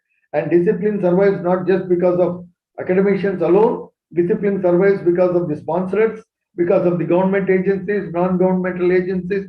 So many kind of supporting actors are required to make a discipline alive. That is one level, and already Professor Bhaktavatsal Reddy has addressed that. Yeah, lack of jobs and all these things are part of our struggles for survival. That is all there.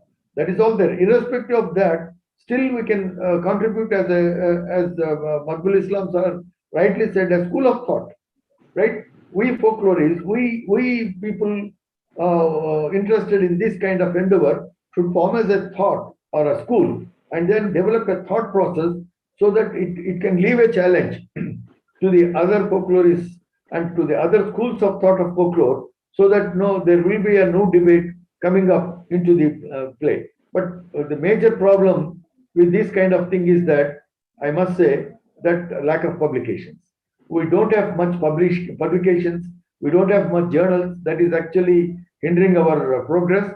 Had we had more journals, then that is one way of debate, academic debate, which actually all the folklore conferences of American Folklore Conference has evolved into an American Journal of Folklore. So that has created a lot of debate, and then a lot of concepts and a lot of things, new knowledge system connected with folklore started coming into discipline, which is lacking as far as the Indian system is concerned. And those few journals that were there, they are also vanishing because of lack of funding and so on and so forth. I need not name them. So this is a acute problem in folklore. Now, I encourage at least the Indian Folklore Institute to take up a journal, so that it need not be a big kind of this thing. It can even be an online journal, a digital form of journal, and that journal will create some kind of interest, and not just publishing the variations of descriptive types of this thing. Come up with some concrete, conclusions of what they have studied, and let there be a debate getting into it, so that the whole, folklore field becomes very active. That's what I feel. And I also thank that some of the participants are old enough, above 50. They also participated very actively despite their age, and also they are teachers, and very difficult for teachers to sit and listen. In fact, we teachers are more interested in talking rather than listening. I recommend for all the participants to read this book called Ethnography of Listening by Charles Briggs, a wonderful book to read on fieldwork. This is just, it came to my mind, I'm suggesting. So whatever we have done in this, now the major issue is that this ICH, intangible cultural heritage, is basically a kind of a term used for the objectifying folklore. That means it is removed from the community or an individual, then it can be objectified, and therefore it can be used for any purpose. Commodity is one of the purposes, but other than the commodity, it can also be used as a reflexive model for the community itself. Say, for example, Mudiyettu or Kudiyatam. These are the two forms, two of the things which got ICH status. Like the Durga Puja of Bengal also got ICH status, indigenous cultural heritage status. What is the actual plan of cultural heritage is two things. One is to identify a community that performs, whether it is a small group or a bigger group, immaterial, and to popularize that. If it is still influential living, to popularize that in whatever rudimentary stage it is still there, to popularize that, you give funding so that a training can happen, a research can happen, documentation can happen, so on and so forth. So ICH is not as such a bad phenomena. I don't see that way. It is not killing anything. It is in fact identifying certain things and trying to put some money into it so that it gets a global status. People will start identifying a community or a region or a nation with those kinds of cultural heritage systems. That is the idea. That is the basic idea of the UNESCO. Now, how it is getting used or misused, always there. No, it happens even with academics. So when I go to a particular field and then observe them and try to popularize that through my publications, then what I'm doing, I'm giving more privilege to that community. Those people who are reading about that community will come to know about that community, and we put it in the digitized world or a cyberspace, that alone will get. This is also true with performers. Individual performers also get recognition, and he in a way gets alienated with the community at a point of time, and that becomes a problematic. This also become a problematic with ICH. This also is going to happen. Alienation principle starts operating unconsciously into these systems, and therefore they get a new status, new ideas, new meanings, and so on and so forth. Now, in this scenario, what Professor Raghavan Payanadu are suggesting, can it be an alternate? Small group. These two things he has taken, and what happens with we and the small group is communication, right? So this three he started combining to formulate that whatever intrology and things like that. So that we and small group, forget about small group, can become a bigger group also, doesn't matter. Small group anyway, that means a known group, objectified group. Then the third thing is communication. That happens with we and the small group through communication. Can this be a real solution for folklore? Though the term is dropped, can this be a real solution? Now it is open for you to discuss, and anybody has any this thing. We, Raghavan Payanadu sir calls Venus. That sense of belonging to we is Venus. That sense, if it is percolated to constantly to a particular community, then that particular community always lives. Their lore lives, their expressive behavior lives, so on and so forth. Therefore, folklore can sustain, right? So the methodology part, we are not worried. I mean, the new terminology may have its own, I'm not worried about that. Whatever the terminology that we may evolve at a later date or even at this date, doesn't matter. But this we-ness, how this we-ness operate in folklore, I wish to get opinions from our participants. Now they are scholars, so I address them as scholars. Anybody can start this. Yes, sir. Yes, sir. Good evening, Yes, sir.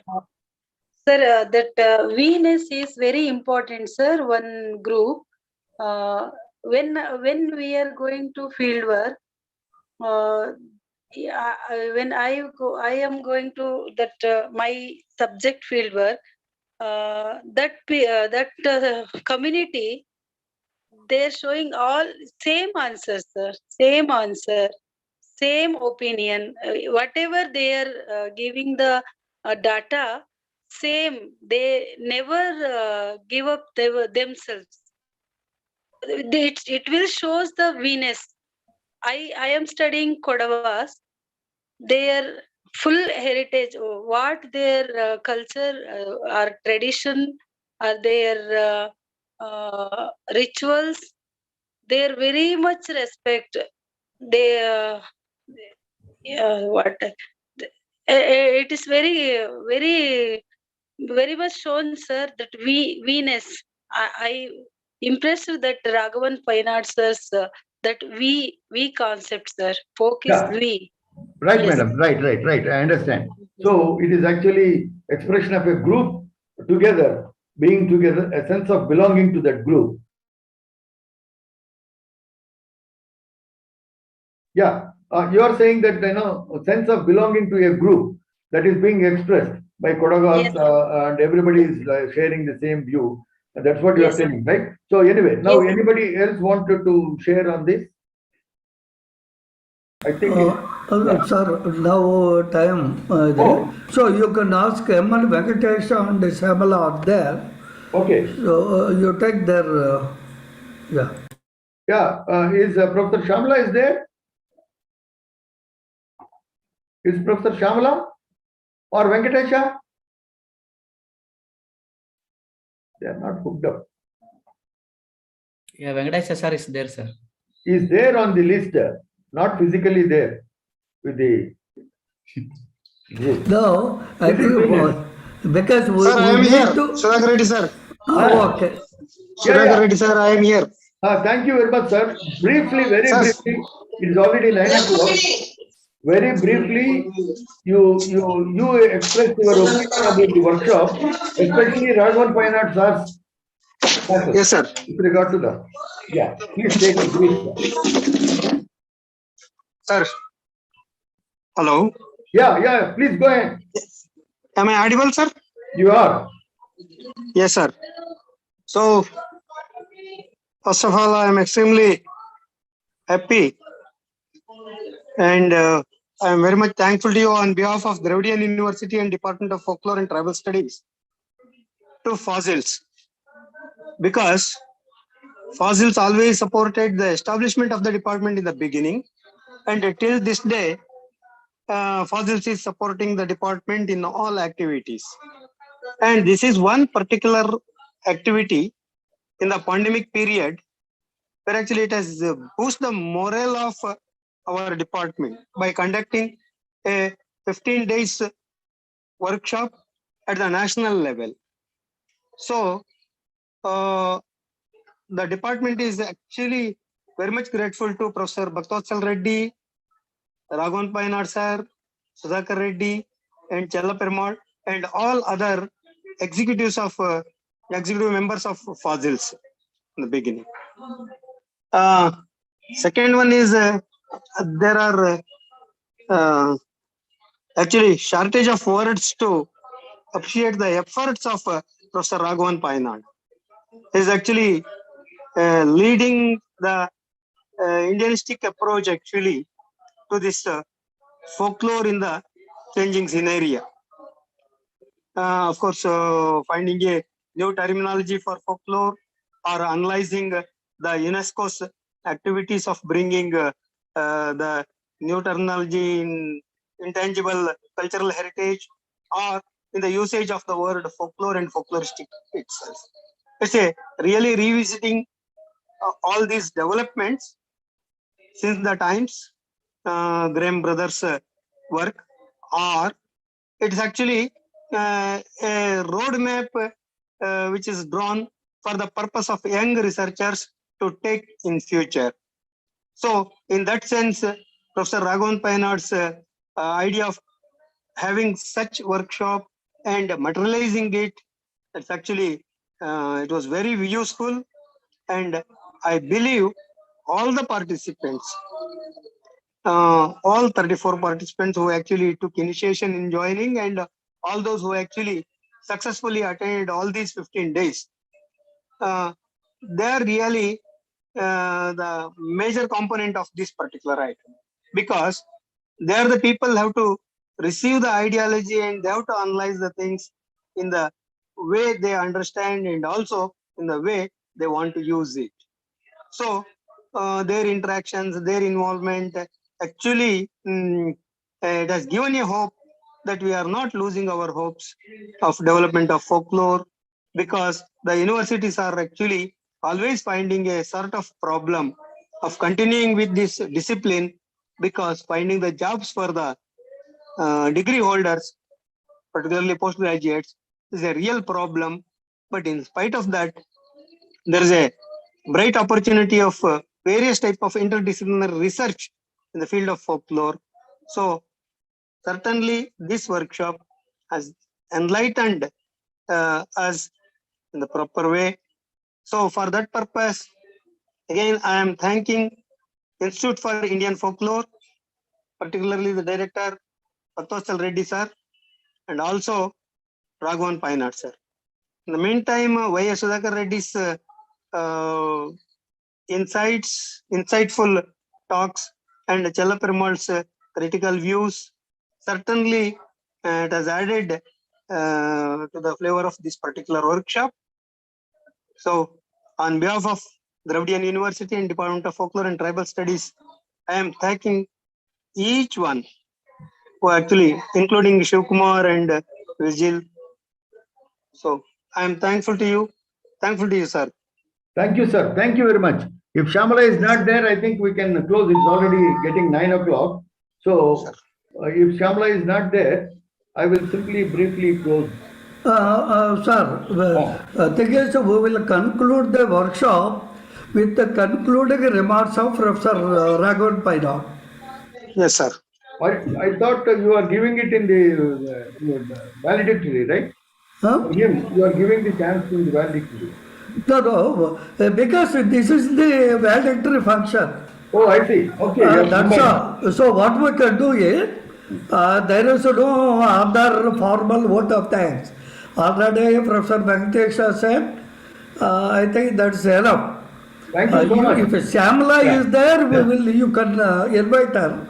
Otherwise, we will conclude it with the concluding remarks of Professor Raghavan Painard. Right. Yeah. Before I call upon Professor Raghavan Painard sir for his remarks, I wish to say one thing. Let us not think that the workshop is over. The ideas which were actually generated and taken by these scholars in this workshop should be pursued further. And to be alive in folklore, I wish that everybody should do something and then keep connecting with each other. Whatever they write or whatever they keep sharing that, so that this community can grow into a school of thought at a later date. So after all schools of thought emerge like this. If you read the schools of thought, how they emerge, it emerged like this. Somebody puts an idea, there will be debate happening, and then you get, there is something called intellectual history. In history, there is one particular branch of knowledge called intellectual history. So in that, what we teach is that how ideas generated and then become into a viable or forcible kind of tool for transforming the very epistemology. So this is exactly what happened now. So we will proceed with this. Let us not stop at this juncture. Now I call upon Professor Raghavan Painard ji. Yes, sir, you want to say amen? One interruption. Sir, please. One interruption, please. Please go ahead. Sir, as you said, For the purpose of continuity, I would like to suggest one thing, sir. Yeah. Our Department of Folklore and Tribal Studies is interested to invite one paper from each of these participants on the area where actually they are working in folklore. And department in the Dravida University will take up the responsibility of publishing it, sir. Right. So this will be one opportunity so that they can work for some days. We will send an official letter from the department, and if they do it, that will become a byproduct of this work also. They will have an opportunity to make some trial also, and they can prepare one paper each. So this opportunity is there, sir. Okay. I will discuss more with Bhaktasal Reddy, sir, and I will do the required process for this. Okay, thank you. Yeah, you discuss with him and then come up with that idea. But it's a good idea. Yeah, now I call upon Professor Raghavan Painadu, sir, to tell his impressions, his remarks, or whatever he wants to share. Now the time is for Professor Raghavan Painadu, sir. Sir is there? Raghavan sir is not there? Now it is all. Yeah. I think audible. Okay. Yeah, please, sir. Yeah, for the last 2 days, including today, I have been listening our participants and the scholars and the organizers, and whatever I felt. No, I don't have anything to say apart from academic things, academic matters. I am purely an academic. But any academic work, if you are comfortable, then there is no need of anything, That is why research, knowledge production start with any kind of problem. Naturally, it is two kinds of problem that we may have. That is academic problem, how the academic field is going on, and you have some problem with you that it is not in the right way, about the direction of that, about the function of that, and the way it moves like that. And the other one is something social or political or economic, as we are living in this world. These are the two things as an academician we have to face. And this venture, actually, it is something new, because I was a little bit scared to present these ideas, because that is why I trusted in Kerala. For the last maybe more than 4 years, I had been working on this subject about folklore, not only two problems, whatever I mentioned earlier, that is, one is academic problem, the other one is something social, political, and economic problem. Both are interrelated. I believe like that, because you are creating ideology through your academic work. That ideology will affect in a small way or large way to the social and political life of the people, the world. Otherwise, it is futile. Knowledge for knowledge sake, it is something strange. That is why I clubbed both these together. That the academic thing, academic problem on one hand, and this socio-political and economic problem the other hand.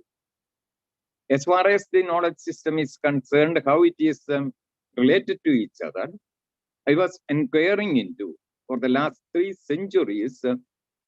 I was inquiring the same, and I found out that it is mutually related. And whatever pandemic that we are not the pandemic, this corona, otherwise the pandemic has another meaning. another connotation. That connotation I am talking about. We are in a pandemic situation as far as human beings are concerned. And in and around, we have our own environmental system. And we have this so many flora and fauna around us. What happens to that? This is the problem that I had.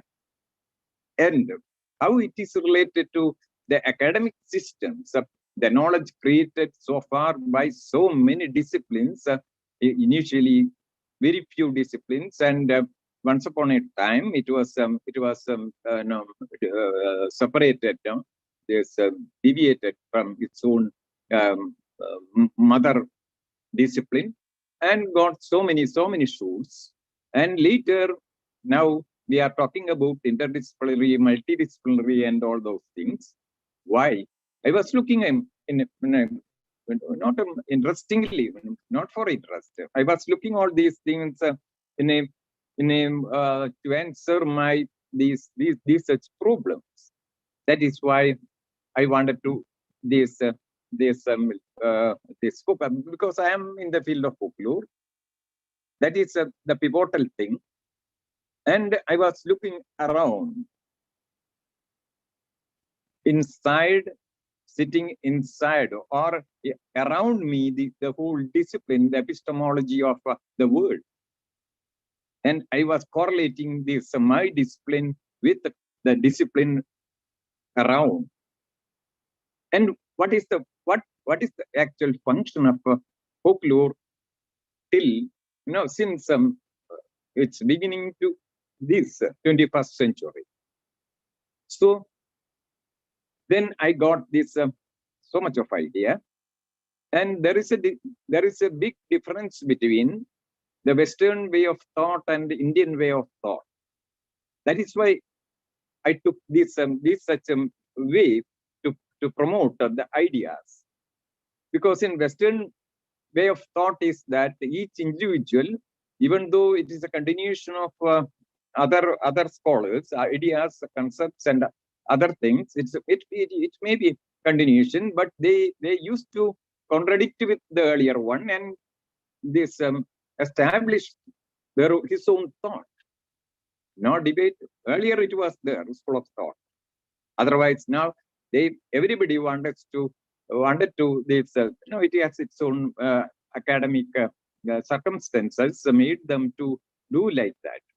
So Indian way of thought is that now it is a continuation. It's a continuation means we have nothing to claim. We are on the last this chain. It was the last part of that. I was doing folklore and this knowledge system from the beginning to end. I am taking everything inside, and I am not away from other these functions. I don't have anything to say that it is my own. Even when I am put forward some new terminology, I never claim that it is my terminology, because that is why I put these things. That it is a continuation of the thought given by the Alendandus and Danbanamus, and I am just put forwarding their idea, modifying their idea, and for that better communication, I am found out some this technical term, concept, and everything. So that is I did. So I was little bit scared that our scholars. I am very, very thankful to Professor Sugthagara Reddy and Chella and Bhattavilsal Reddy, and Dravid University. We have this M.N. Venkatesh and Shyamala. All these people are good scholars as me. I don't know. Now I was thinking about that. How if I put this idea before them, how do they react? Because this is such a monologue that is from the beginning to end. One person is talking so much of thing, and even though these scholars They have their own identity also in folklore. How do they take this venture in a, then just I put the other thing is that the problem that with these ideas, whether it is accessible or not. That is why I put this in Malayalam. Now, because that also a problem was in Malayalam, because when all these South Indian states went for their own terminology, their language terminology, I was instrumental to keep folklore as a new term, a borrowed term, because the any term in regional language is not capable of this expressing the ideas as it is a concept, ideas as folklore. That was my problem. So I insisted so much of these opposite ideas created, and purposefully then I was insisted that in various ways, and I wrote a book on folklore in the name folklore itself, and it was promoted. It was as a textbook. It was still in there, and for your information, I wanted to say that last 4 years back, State Institute of Languages wanted to bring a new edition of that. Then I told them that if you ban this book, I am very happy. So I don't want to have a new edition, because folklore has the folklore in the last 40 years or 50 years back is not the folklore today. I don't want to this a hurdle. My book or my idea and myself don't want to be a hurdle before the development, evolution of the folklore, the discipline. Then they were very particular about publishing that, because it's a bestseller in Kerala. They are making money out of that also. Then at last we came to an agreement that I will write a long introduction, new introduction to the new edition, that how those who wanted to read this book, how to read that book, I will give a long introduction. They agreed, and I gave that. In that way, we had to. No, it is. I am not projecting me, but it is the way that we had to behave with the academic discipline, because discipline is getting changed. Data is getting changed. Objectives also getting changed, and the methodology also getting changed. Now, if we publish a book that particularly theoretical book, then it's a problem. It will be a hurdle to the students. It is a hurdle to the progress of the society. If you are sincere, it is the way that don't promote those ideas. So that is why I came with this one and tested that with Malayalam, a new terminology equal to this intralogy, and it was well accepted. So I thought, I never asked to conduct a workshop, national workshop. Reddy attended that workshop, and this Bhaktavalsalji attended that workshop, and he wanted to have this national workshop. Then we approached Sudhakar Reddy and Chellaperumal and the Reading University, and they were very, very cooperated with us and for this national workshop. So it is the way. I don't want to write a book and project that book. Now, in the way of Indian epistemology is that it's a collaborative. It is nobody. The Indian aesthetics. After Bharata, the Rasa, then the predecessors came with a new idea. Maybe so many ideas. This Rasa theory by this Bharata and Abhinavagupta came with the Dhuri, and so many people came with Vakrokya or so many things, but they never claimed that it is their idea. It is this idea came from Bharata. I am only a projecting. I am doing the function of a projection of Bharata.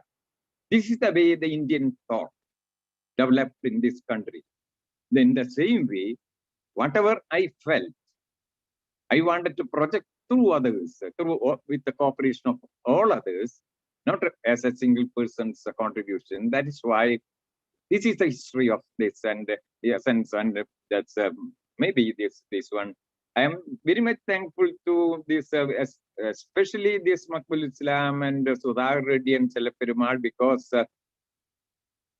when I expressed this idea to them, they are very well, they accepted in a right way and told that all the days I will be with you and we will be evaluators and like that. And they agreed that that gave me this courage. No, it is not an easy job. It needs courage, academic courage. That courage is given by my colleagues. And it is mooted by the Bhaktavatsal Reddy, and it was supported by Trivandrum University. So this is the thing that I wanted to say initially. What about the participants' observation and this our evaluators' observation? I don't have anything to contradict or anything to say because they have their own. All people have their own opinion, and we had to discuss the matter in a positive way. But I am so particular about that. If you have nothing to, functionally, no relevance, any academic relevance or any socio-political, economic relevance, it is not needed to push an academic discipline or create a new discipline, anything. So I think this workshop, the theme of workshop, has its own ample relevance in the present socio-political situation. That's I'm very, very much interested in that way also. And this academic horizon, as far as folklore art is concerned, we had to extend the horizon of this folkloristics. Then I have nothing, but my reaction about this, I felt, it was my happy that participants everybody was telling that it was fantastic to learn more and more new ideas and other things. So I am very happy. But I am a little bit, that some problem with these things is that I was putting emphasis on this development. Where I start, then ends with that.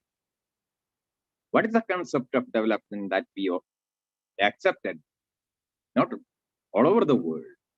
How that development, the concept development developed, evolved, and how we are going to this keep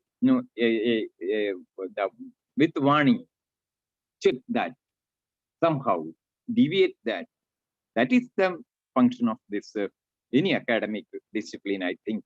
So whatever I wanted to know in the last part, that part is not very much taken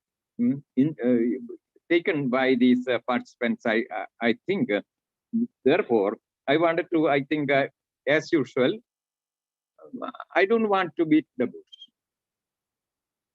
So I am going to present this 4 slides within 5 minutes, maybe, just reading that. And that is my remarks on this workshop as a resource person. Yeah, this is the thing: production of knowledge and new world order. I am not explaining all this, just reading that. The new world order that we have today is the result of continuation of the knowledge production since Renaissance.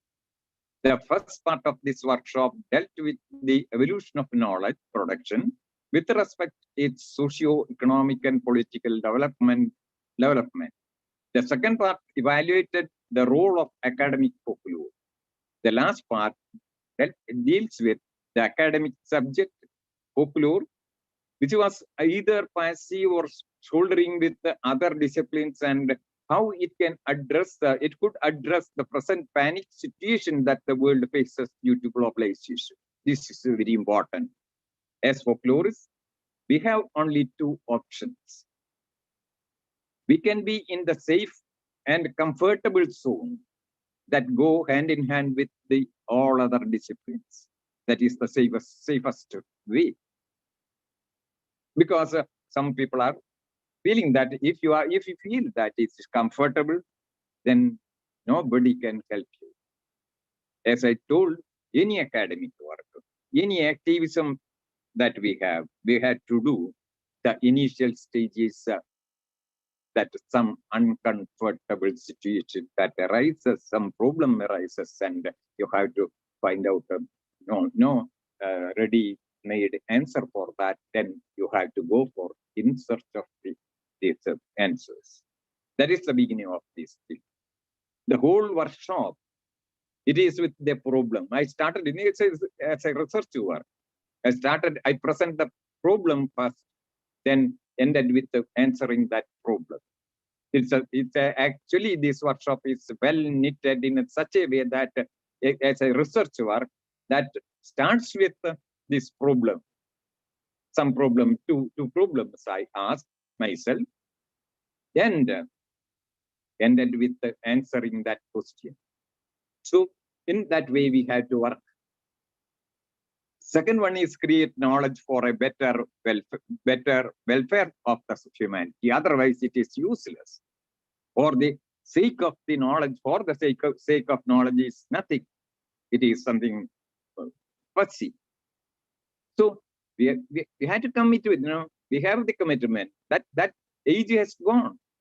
Once upon a time, it was considered that knowledgeable person never enter with the politics, enter with this what happening in this one. People used to come and approach us and tell that ask some questions and we are the people to answer because we are academicians. Guru, that has gone. We are one among the people, and we have we got a good brain and respond. And for a good response, we have such a brain. And that is why we are thinking about these surroundings and what happens in the surroundings and how to understand this and this such problem, how to resolve this problem. Next one. Two models of development then I'm jumping from there. That from the since Renaissance, all these with the support of all these disciplines, we reach at last globalization, attain the status of globalization in the whole world. How it happened? That is unification model. I explained all the thing. I don't want to. The ideology in support of unification model is created by the knowledge that aims at universals. That is the continuation of first the knowledge of universal. Then that universal works in the society and unification process comes. The accepted knowledge system aims at universal.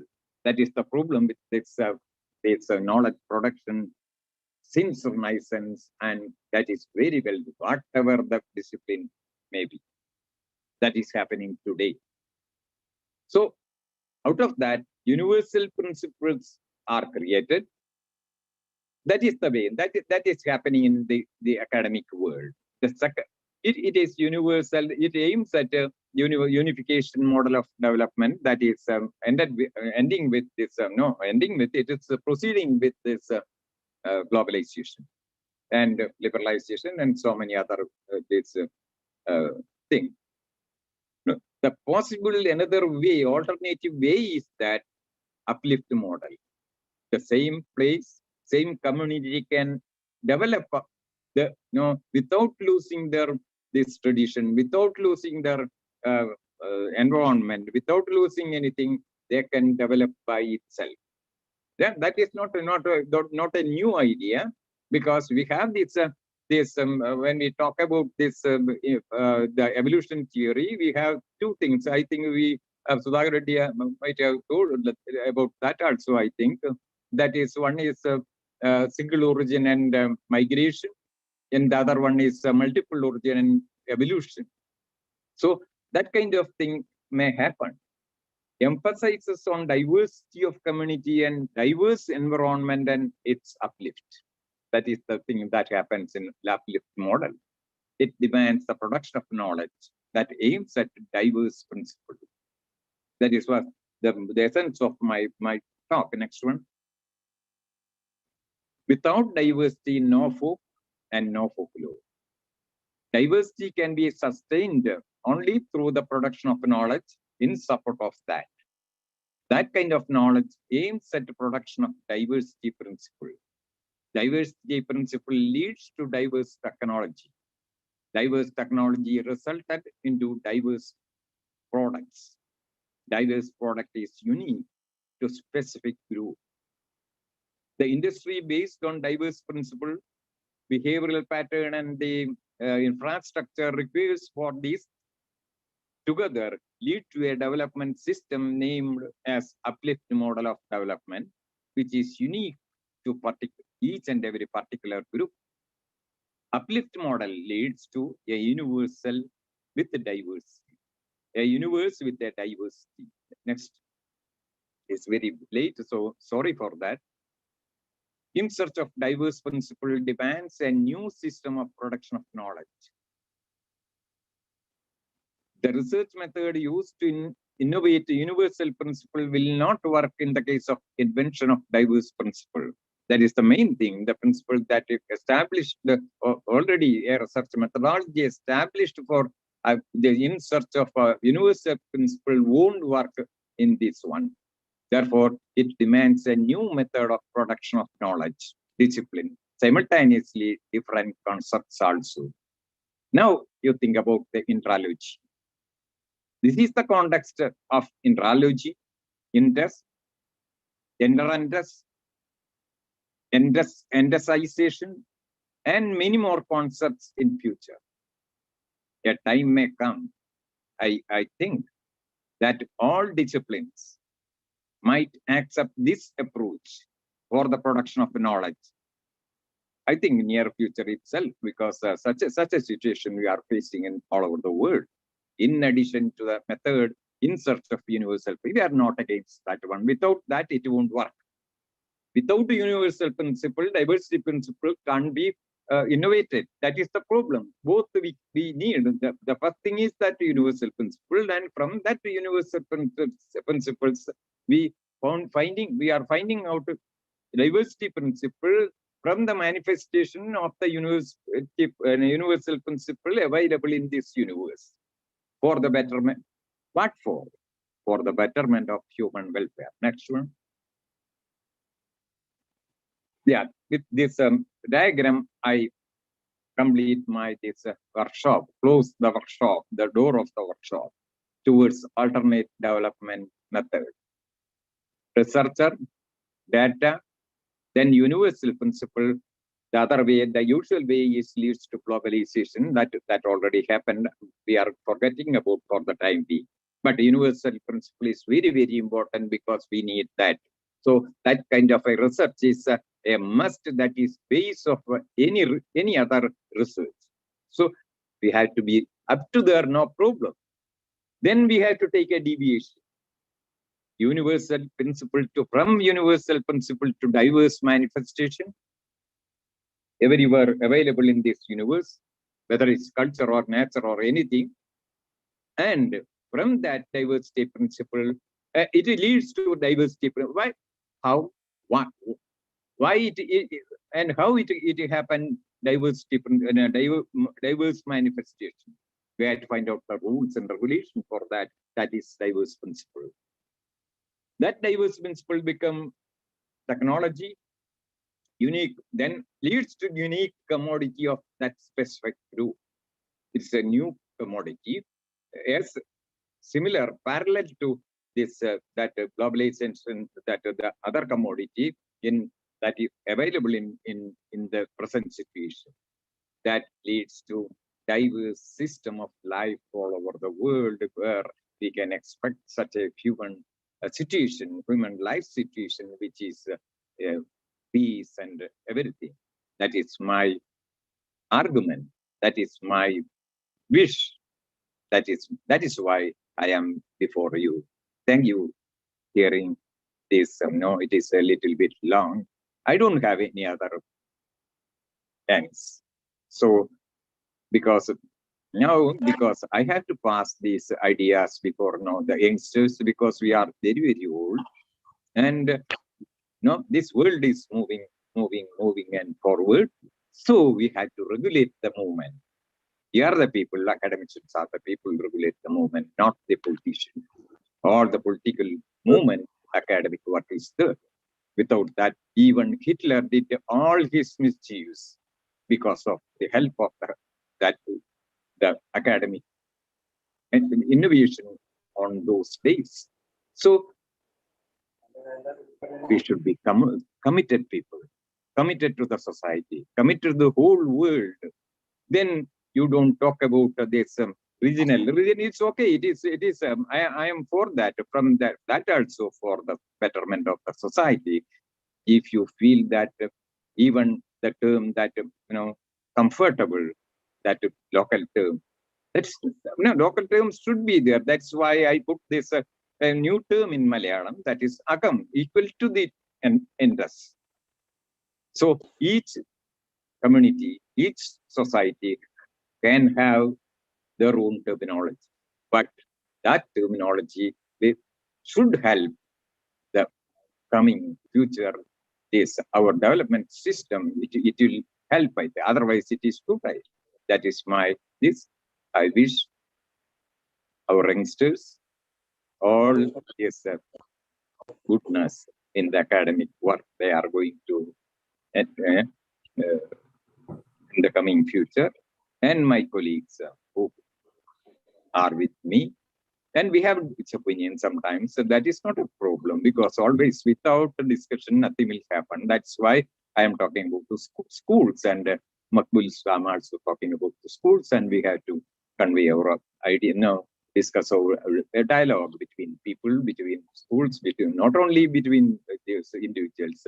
There are two more schools, then we have that school also for come forward for dialogue, and everything should be for the society, for the betterment of the world. That is my will. That is my wish. Thank you for your patience, for hearing. Thank you very much, sir. Thank you very much. Thank you. It's getting late. I think Professor Bhattavathali sir, you may conclude and then close. Yeah, thank you, sir. Thank you, Professor Raghavan Painarji. And thank you, Professor Sudhakar Reddy. Thank you in absentia to our friend Challaparimal and to all our participants. I record sincerely the institute's thanks for all the people who make this event more livable and also more thought-provoking exercise. And thank you all. Thank you. With this, we conclude our 16-day workshop series. If at all the participants would like to have more discussion on that, we can fix a date for that, provided if you are interested. And all our resource persons will be there on that day. So after going back, you can just go through the data which you have with you, and also you recollect the whole workshop. Then if you have any doubts, any clarification, you can discuss with the resource persons who can have one day for that exclusively. So you can prepare for that. If you are interested, we will be happy. With these words, I thank you once again. Thank you all. With this, we conclude. Have a good night and have very good academic exercise in future. Okay. Thank you all. Thank you, sir. Yeah. Thank you, sir. Thank you, everyone.